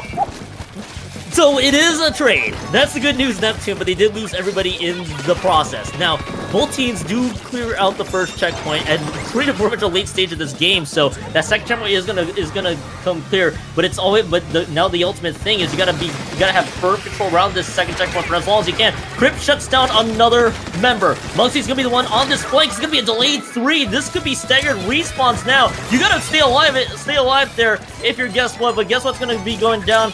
And now they gotta start worrying here just a little bit more. Coolers being dished out. They can now afford to play a little bit more aggressive. There's a lot of paint coverage. The question is, can they get value? Could it be from a Muggsy flank or the rest of the team finding picks to unsuspecting members? They're gonna lose a shot, and that's one member down.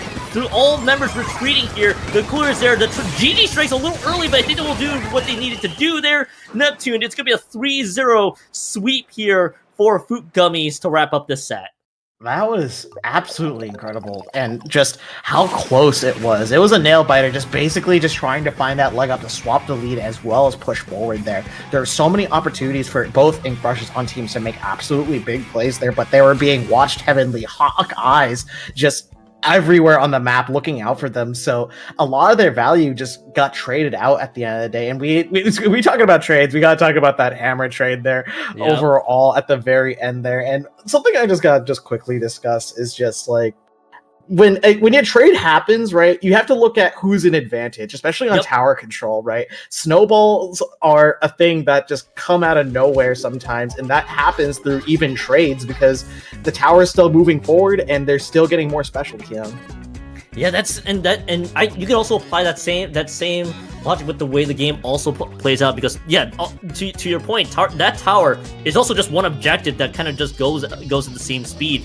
So depending on where it is, if you're able to get the trade that you needed to, they could always work out to your advantage. So, to your point, there's that the context of that hammer trade, though very strong, probably gave them the leeway that they needed. And hey, it's showing dividends there as we do wrap up that set. Again, it was a 3-0 for FUIT Gummies. Hey, Neptune, I know we talked about UCSD Esports Gold a couple of times. 2-1 over Moonshine. 2-1 over Moonshine. They're 4-1 coming into this. This could be go time for a lot of the collegiate folks here who are participating in Lowing here today. Other highlights, by the way, as well. Jetlag is the team everybody will need to be looking out for in Group A here. I'm actually trying to. Okay, there they are. They got the 3-0 over Remix. That was a 4-0 versus 4-0 team, so someone had to lose that one, and Remix was the team that got the L. So we got a handful of 4-1 teams. Jetlag's right now the only one that's 5-0. Neptune, anything that sticks out to you here out of Group A? Well, besides the jet lag comment, I do agree with that. Just 5-0 here. Very strong, very dominant here. I'm curious to see if any other team will be able to rise up there as well, because that's very dominant here.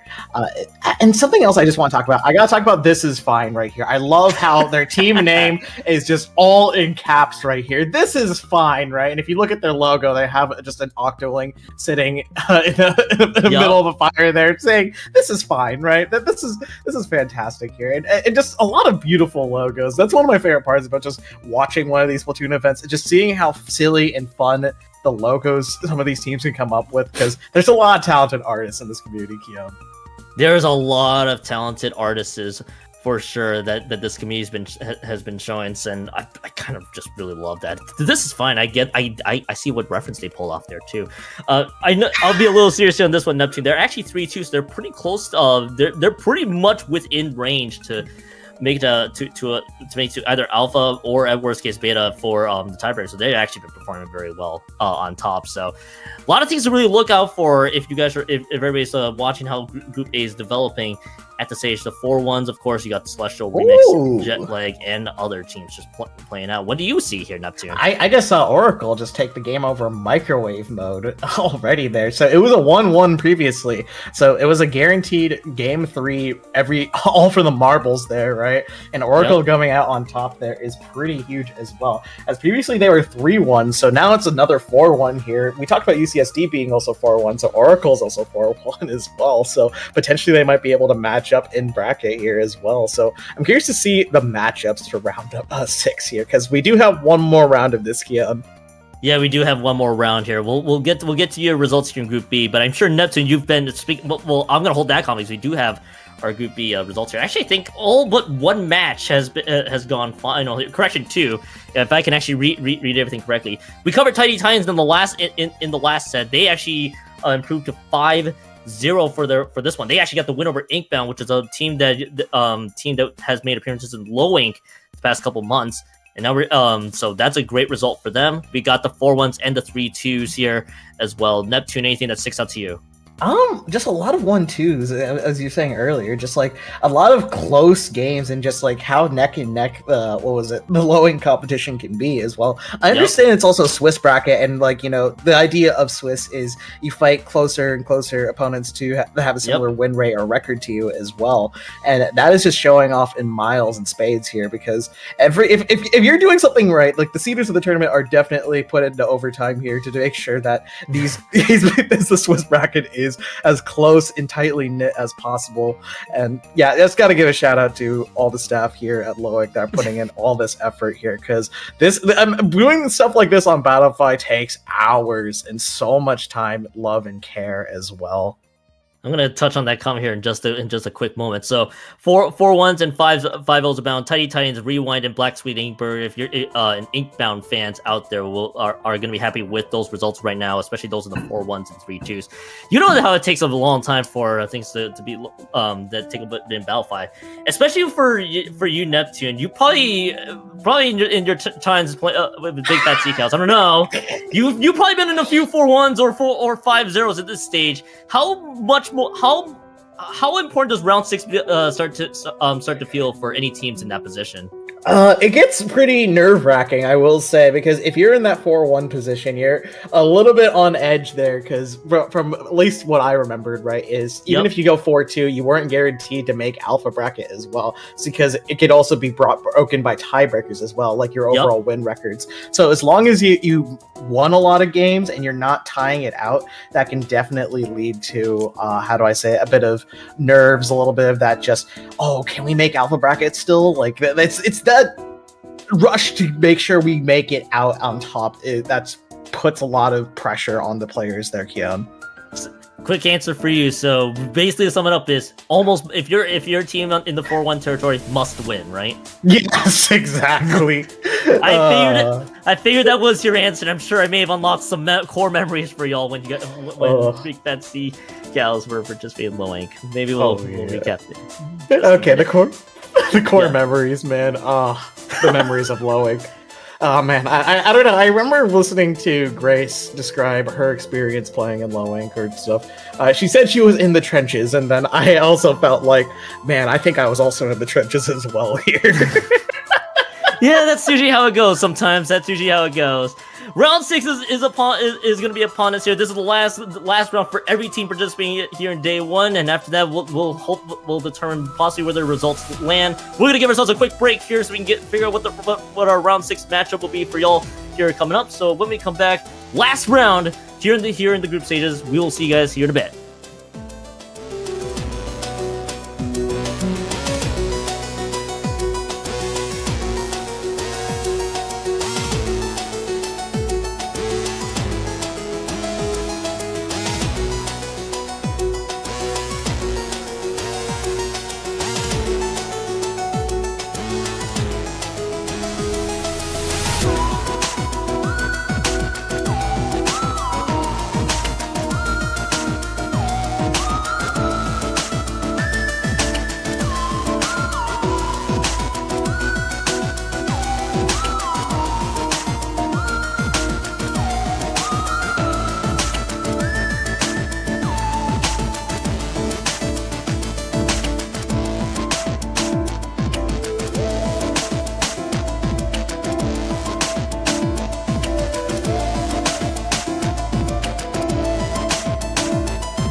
Welcome back, everybody, to round 6 here in Low-End. Last round here today. I'm Kyon. Joined alongside me is Neptune. Before we quickly begin, well, actually, I'm wondering if we have time, but real quickly before we begin, we got a message for y'all. Take a listen.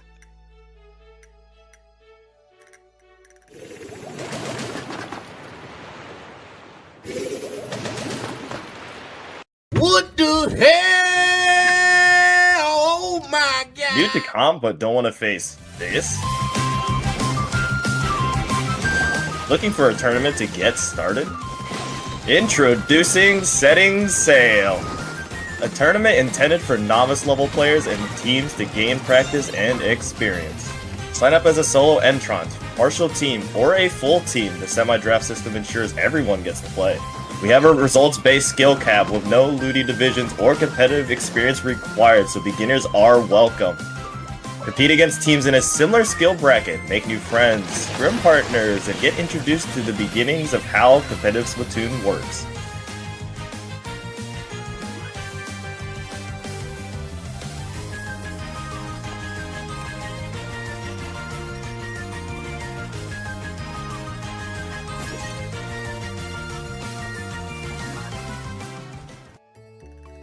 That's right, everybody. From the friends here, that TO, the Junior Drafts Tournament, this event is great for new players and those aplenty. That is the Setting Sail event taking place on December 21st at 10 a.m. Pacific time. We'll talk more about the event here because both teams are about to get started. Asphyxiation versus Rewind. We got two teams that are in contention here in Group B. Map 1 is going to be Robo Ramen Zones. We'll talk more about it right afterwards. Neptune, we are in for a fun little matchup here. It's gonna be Rewind, I believe, gonna be on the yellow colored side, and it will be Asphyxiation on the other here. Actually, I can maybe on the team split here. Correction on that. What do you see on the weapons side while I get myself fixed here? Okay, well, I see a Tetra Dualies from the side of Rewind. Really aggressive comp here, especially with the Gal and the Edit here, moving up with the Dynamo as well. And I see something a little bit more standard here with, Asphyxiation here. Having a Neo Splash and Pencil Core to help paint up their blaster, as well as the Neo Splash here. And this is definitely something you want to be seeing here. Just moving up your teammates here, allowing them to just take the space necessary, as the zone is already captured, forcing special out here, but not going to be able to find much value here. Yeah, right now there's something I'm gonna be intrigued to see how the team takes advantage with their weapons, of course. As you do get to see, yes, I was correct. Rewind is on the yellow side. Asphyxiation was on the purple side. Double guess myself just earlier, but it looks like Asphyxiation is gonna get 50 points remaining. They're halfway through, and Paris is just gonna splash down right into the Tetras. Just unfortunate there, but Rezi's able to return fire. There's gonna be 2 members down. The Crab Tank pop to absolutely be sure to get paint on the board. The Trip Track is gonna displace them a little bit more, which might just be enough. It buys them enough time, actually, and Neptune, Asphyxiation is doing a great job holding the line despite the onslaught. Oh yeah, for sure, and that's just the core of this is the core of Pencil and Neo Splash here. Essentially, they're able to hold zone to all their heart's contents here. This just forces Rewind to a situation where they need to fight. They need to get these picks here to have any chance of getting the zone. And even still, the Tri-Stacks are going to keep it painted here. It still has not been flipped here. One member goes down here, but they finally managed to get the flip here after all that, Kyung. That got a little nerve-wracking. I know you talked about how things can get a little nerve-wracking here because, yeah, both teams are 4-1, so everything kind of feels like it's going to be on the line. It's going to be every fight matters for themselves, but KB takes out Rezi there, and that's going to be 2 members down. This could be a lead change. Zones change here, but nobody's going to be able to contest the zone. KB's still trying to look for flanks, and they just throw out the point sensor. They know where one member is, but with all that is happening, Rewind is kind of scattering everybody else through the winds. They're still holding the zone effectively here, but it is going to be 2 down. Maybe the contest coming up here shortly, Neptune. Oh yeah, for sure. Definitely ability to contest here, but you're not going to be able to contest, especially with your frontline fighters going down. The Pencil and Neo Splash, I keep playing this out here, can only paint as far as the front lines can carry them forward here, and getting these crucial picks here with that Gal going down here as well, it's just going to lead to potentially a flop of zone here. We do have Splash down here, a little bit of pain on zone. The Splash down getting shut down, and unfortunately going to swap the zone here, denying Rewind any chance of the lead here. Denies Rewind the chance of a lead, and maybe this is the zone split that they really needed. Things were about to get out of control in a hurry, especially with the way Asphyxiation has been trying to contest the results in those advantages. Nobody really anywhere near are just looking for additional picks. So it's allowing Rewind just these small little openings that really might matter in the grand scheme of things. Reefslayer just full sends into the base, takes out one, and this 1-for-1 trade may still help with the way Rewind is positioned. Trip Strikes just one lone Trip Strike isn't enough to flip zone. They're going to need a little bit more than that. It's going to be a 2-for-2 trade. Moody's going to be the one who can test the zone so far, and it is going to be members going down. This zone keeps flipping back and forth here, Neptune. Oh yeah, for sure. Just every opportunity, just trying to get this lead here for Rewind here. But no, the Gal fighting with the Tetris here as well, looking to secure the kills or cause another distraction here. Oh my goodness, here that buys enough time here to potentially swap the lead here. The strikes popped out, but they just barely be able to swap the lead, yo. They're barely able to swap the lead. 9 points remaining and still counting. KB is still trying to fight, but there's everybody still trying to fight here, and Rewind gets enough pain into the zone. And what was a surefire lead there for Asphyxiation? Rewind's like, no, we're gonna rewind that and now take it in our side. Rewind takes game 1 and a KO on top. Oh my goodness, because I thought for sure, like, oh, Rewind's really struggling with paint here. They need this cap. They need these picks to be able to move up here. And just, oh my goodness, they managed to do it so. And even though they didn't get the picks at the very end, they caused enough of a disruption, right? Where when the strikes were thrown, everyone else was already focusing on the fight in their spawn rather than the zone that was trying to be capped there. So it was a do or die situation there for Asphyxiation there. And that just led to Rewind taking that win there. I think both you and I have had multiple points with the way the fights were progressing out there for Asphyxiation was, okay, Rewind will probably not are going to have a tough time getting zone. It's, you know, with the painting issues that they were dealing with, sort of thinking, okay, Asphyxiation might have a chance to run this one back really quickly. But yeah, objective focus was kind of all over the board there for Asphyxiation. And that was the reason why you saw Rewind, even in situations where you saw the 2 down Neptune. And I think even I was confused as to how they weren't able to get the zone split. Just nobody really there to contest. And it just really started to show at that critical moment. And now Humpback Rainmaker is the next map coming up. And this starts to become more important now for Asphyxiation.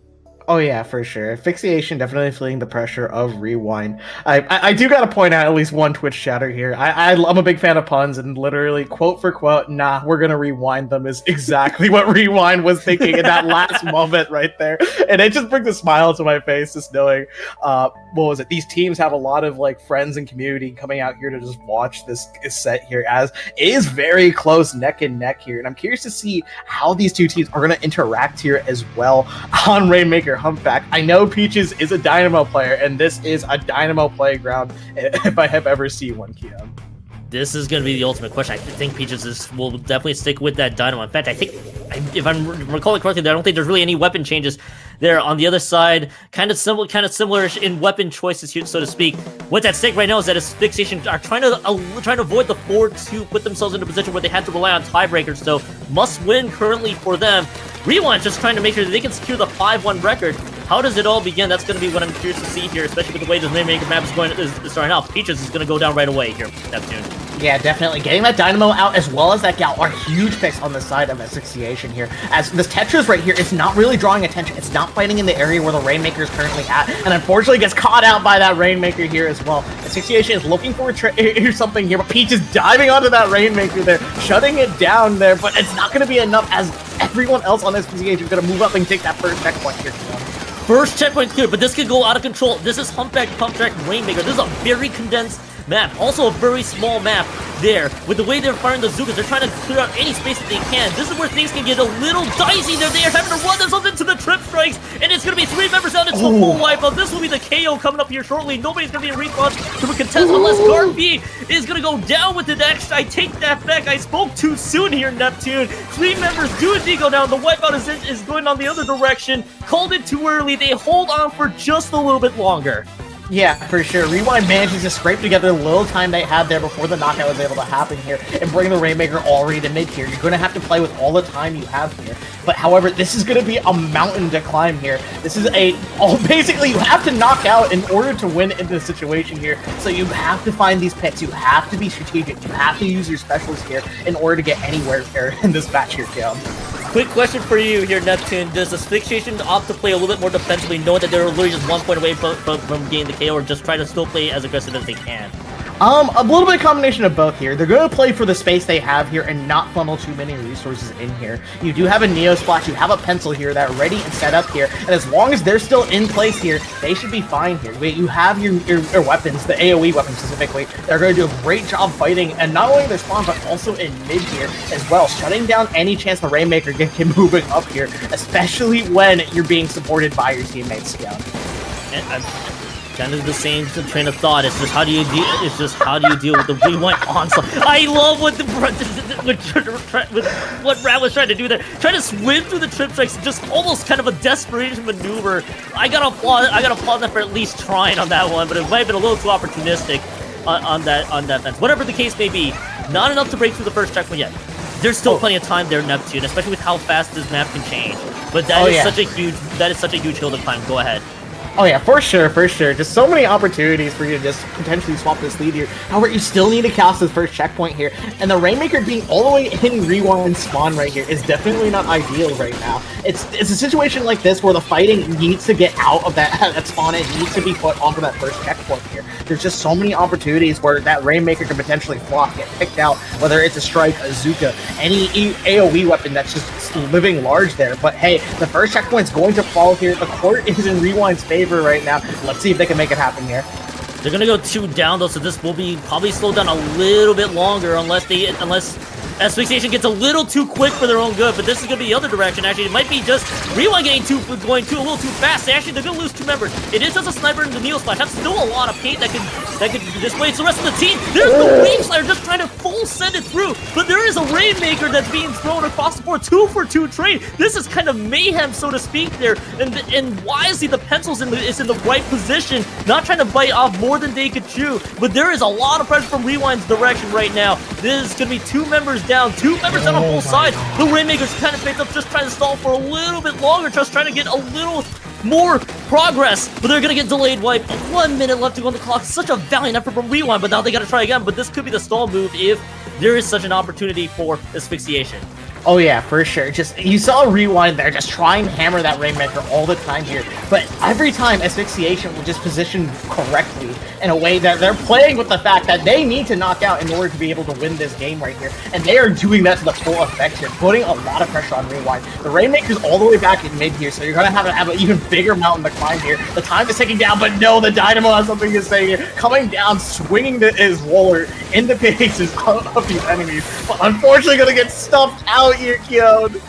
Yeah, unfortunately gonna get stuffed out here. Also, extra 3 seconds. They're kind of playing a mixture of aggressive and somewhat playing for the stall. And I think Garfy is recognizing that only 3 seconds extra. You can basically hold on to this Rainmaker for as long as you can, and you're gonna get the win. But don't try to take off too much time left on the clock, as they're throwing everything into this, and all the members are shut down, trying to run into Garfy for the Rainmaker to pick up. And this is a 1-1 set for 2 4-1 teams, where a win will most certainly secure alpha brackets for them. Oh yeah, for sure. Tensions are high and sparks are flying high for both these teams here, because you have these opportunities and moments where, hey, we are clearly the dominant team in this map mode here, and this is Asphyxiation's time on Rainmaker Humpback here as well. Beautifully playing to the lead they got right there. Just, I think there was a little bit of panic there from the Rewind members, realizing that the Rainmaker was slipping out of their hands, which put them in that situation where they needed to knock out at the end of the day. And this is where how do I say it? Tension levels are at all-time high. All the adrenaline, all the water, just start drinking it down right now, as you still have 1 more game left in this set. How about an all-important game in Crab Lake Capital Clan Blitz for the finish here in round 6? And Neptune, I know you're. I would love to talk more about the Rainmaker map, the fact that it was from minute 1 Asphyxiation's time, but we're not gonna have much time to talk.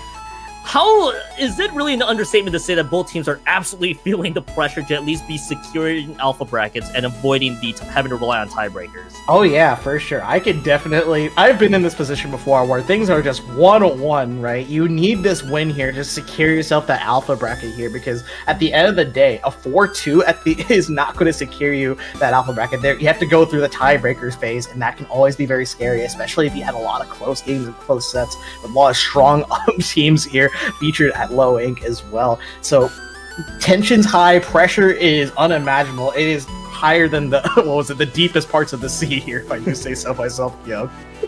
So I know we talk about this stuff. I know we would probably love to talk about Crab Lake Capital Clan Blitz, how that's going to affect both teams, but we still cannot understate the literally a battle of 2 4-1 teams where, if I remember how the bracket's going to be laid out here, because I think it's Alpha, Beta, Gamma, where it's top 8 on both groups, qualifying for the double elim brackets. It literally, when we last checked the standings, 5-0s and 4-1s primarily on top 8 side.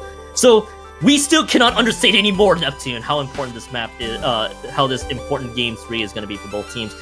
We're about to queue in. Quick notes on Crab Lake Clams here, Neptune.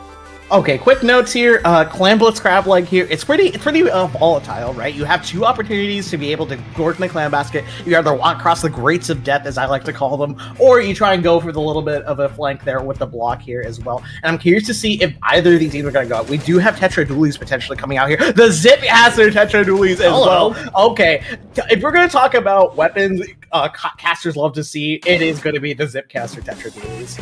Zipcaster Tetra Dualies just don't get that much appearance in recent times. When you looked at it upon release, you kind of get the idea that you want to go for skirmishing Tetra Dualies with your Zipcaster. And some people thought, okay, this could be a weapon that could take off. But Tetras themselves fell out of favor later on, as Rat is just using the main weapon to just mow down 2 players, and that's a good little advantage there. The question is, will the clans start to follow suit? Rudy's gonna be the one trying to hold the line there as it stands, but that's good. But where it stands right now, we are stuck in neutral.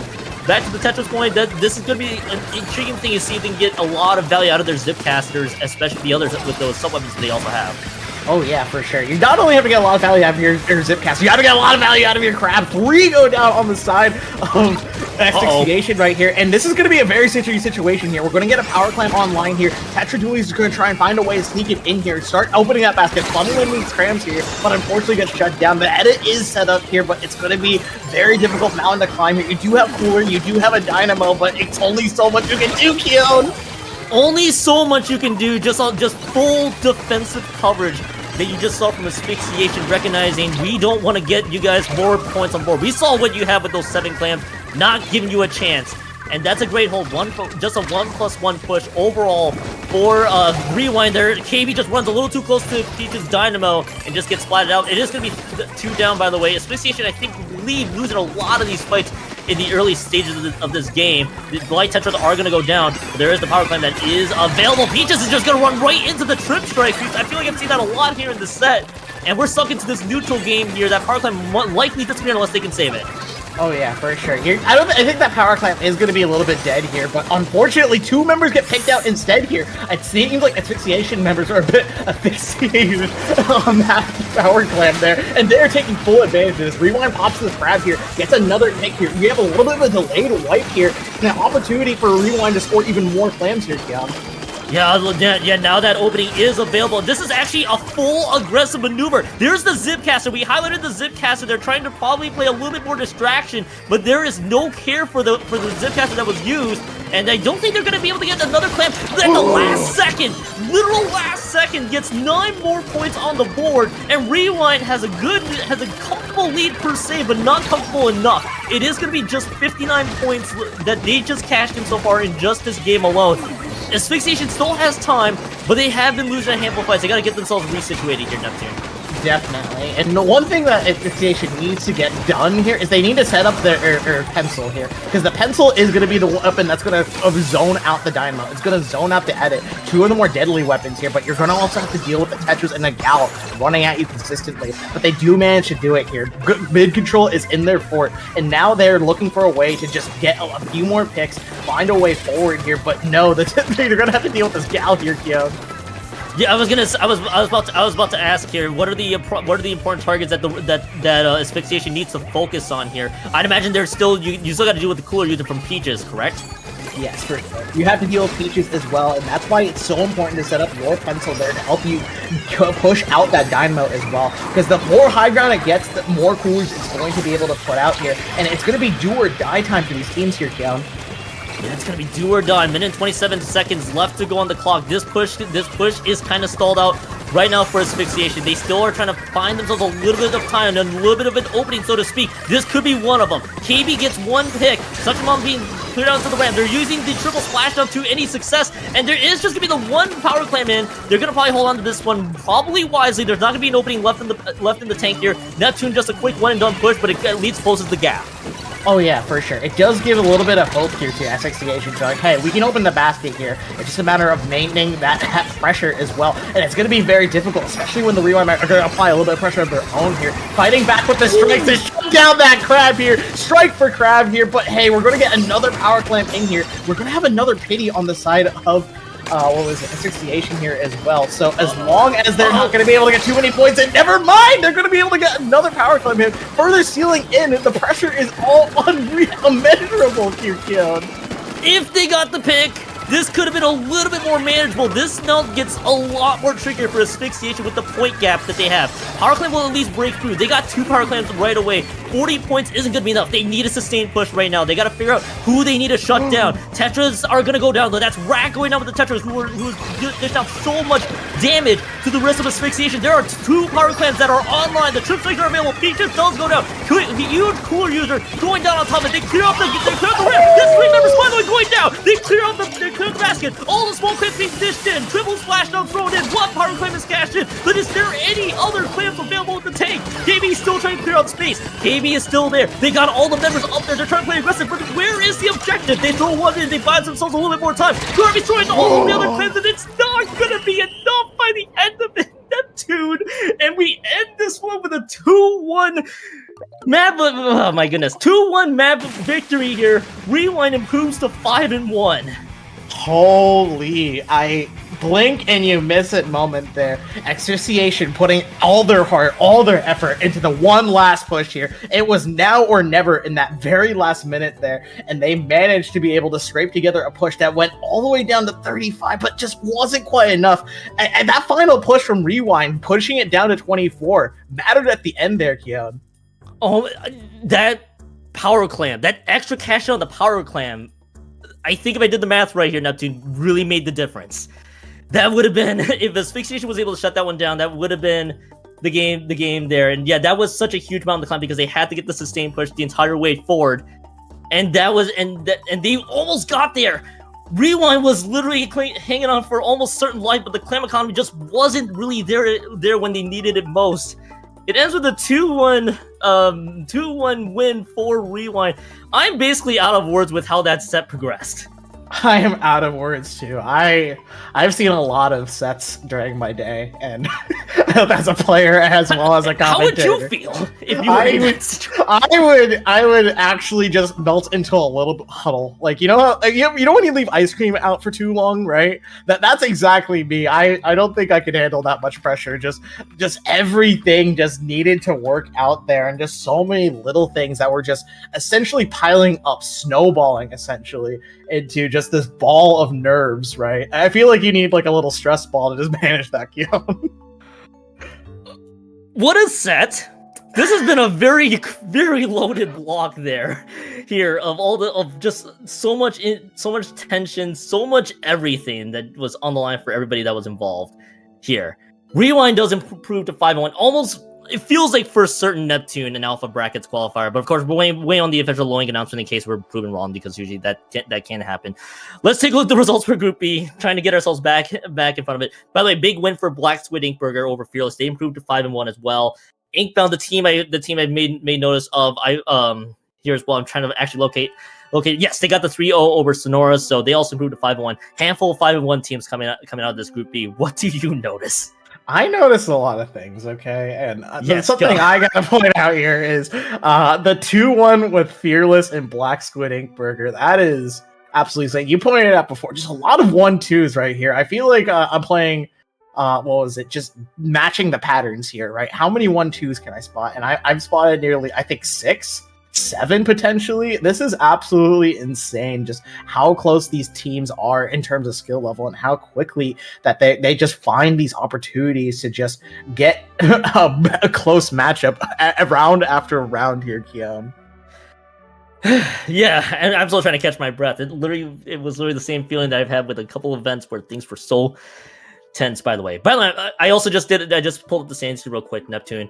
This is going to be one of those cases where the teams at 4 and 2 could qualify for Alpha versus Beta, depending on tiebreakers. So now, kind of hold your breath if you're a team in the 4-2 just trying to see if you can qualify. Of course, some matches are still pending results, so a lot of things to keep an eye on. I can only imagine how Rewind's feeling though after how that set ended with how close that nearly got away. Okay, yeah, you know what? If I was Rewind in this position, the first thing I'm doing is hitting home XA on that controller and just putting down the game, being like, that's enough. That was too much for me. That is, I just want to just sit back, maybe watch a movie, get some food, do something that's not related to the game here, because you can only handle so much Splatoon action in one day, and I think Rewind just had all their batteries just ran out at the very end there. I don't blame any team ever having to be put in that situation where that battery gets drained, but at least they can get the sense of relief. I'm with you on that one. Angeling just went final 2-1 over Determination. Gestra got their matchup final against Starfish. They both improved to 4 and 2. Tiebreakers pending. Group A is also set in stone here. Just gonna do a quick little refresh if I can actually get everything set up. While I do, what do you notice? Honestly, I'm like my eyes are just going all over the place. I feel like it's that SpongeBob meme where like, they open up the map and all their eyes are just going all over the place, trying to comprehend everything. But obviously, I am collegiate Splatoon favorite, so I'm gonna have to call it out again here. My GOATs UCSD Esports Gold managed to be awake enough to take a game over Jetlag as well. So I believe that's gonna be a 5-1 standing for them, Keon.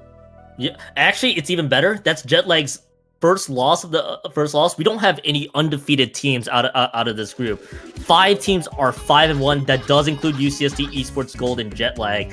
And the way this is playing out, almost certain that the teams that are 5-1 out of this one should get Alpha. But of course, pending the low ink announcement on top of it there as well. Other results you're noticing, real quick. Other results here. So we did talk about FUIT Gummies as well. They get a 3-0 over Aurora, another very prominent team in the low-level scene as well. So that's also really big here, going from, I think, 2-2 to 4-2 as well. So that gives you a contention potentially to make Alpha Bracket as well there. We saw them on stream earlier, and they were absolutely rocking it with their comps as well. Some other things standing out to me. This Is Fine got a 3-0. I love This Is Fine. I love Tiff. I'm quite jammy with them, if you catch my drift. I got you right away. The teams at the 4 and 2 record will have to wait pending the tiebreakers here for where they stand. They will at least qualify for either Alpha Beta. The question will be which one. That's on us to calculate, because we're just here to let you know what the records are. I'm pretty sure, unless I knew the tiebreakers off the top of my head, but that's a different story. Neptune, that was quite the intriguing last 3 rounds here of Low Ink. Day 2 will be upon us tomorrow, of course, streaming the alpha brackets overall. That should be a lot of fun. I'm glad to do this with you, of course, Neptune. So where can the people find you real quick? You can find me at Collegiate Cephalopod Association, or CCA for short. We do a lot of collegiate Splatoon stuff there. We have a lot of awesome staff members and awesome players here as well. So if you're interested in hearing perhaps some other folks like DRF and Vapor potentially be on the mic or on the production side of things, definitely go check us out there. And you'll find me there as well, Keon. Yeah, you guys can find me as usual, Blue Sky, Twitch, Kion2570. What else is new for me? I will also commentate on handfuls of collegiate Splatoon matchups. Love that group. But of course, I also love y'all here in Low Ink and IPL here as well. So take that as well. By the way, shout out to our producer Inky, who has been giving you guys all the coverage here throughout the day. But that is the conclusion of day 1. Tomorrow begins coverage of the Alpha brackets, so you don't want to miss that tomorrow with Neptune and our producer Inky. I'm Keon saying have a good rest of your Saturday wherever you are. We will see you guys tomorrow for day 2 coverage here on IPL for the Low Ink November 2024 edition. Till then, have yourselves a fantastic rest of your day.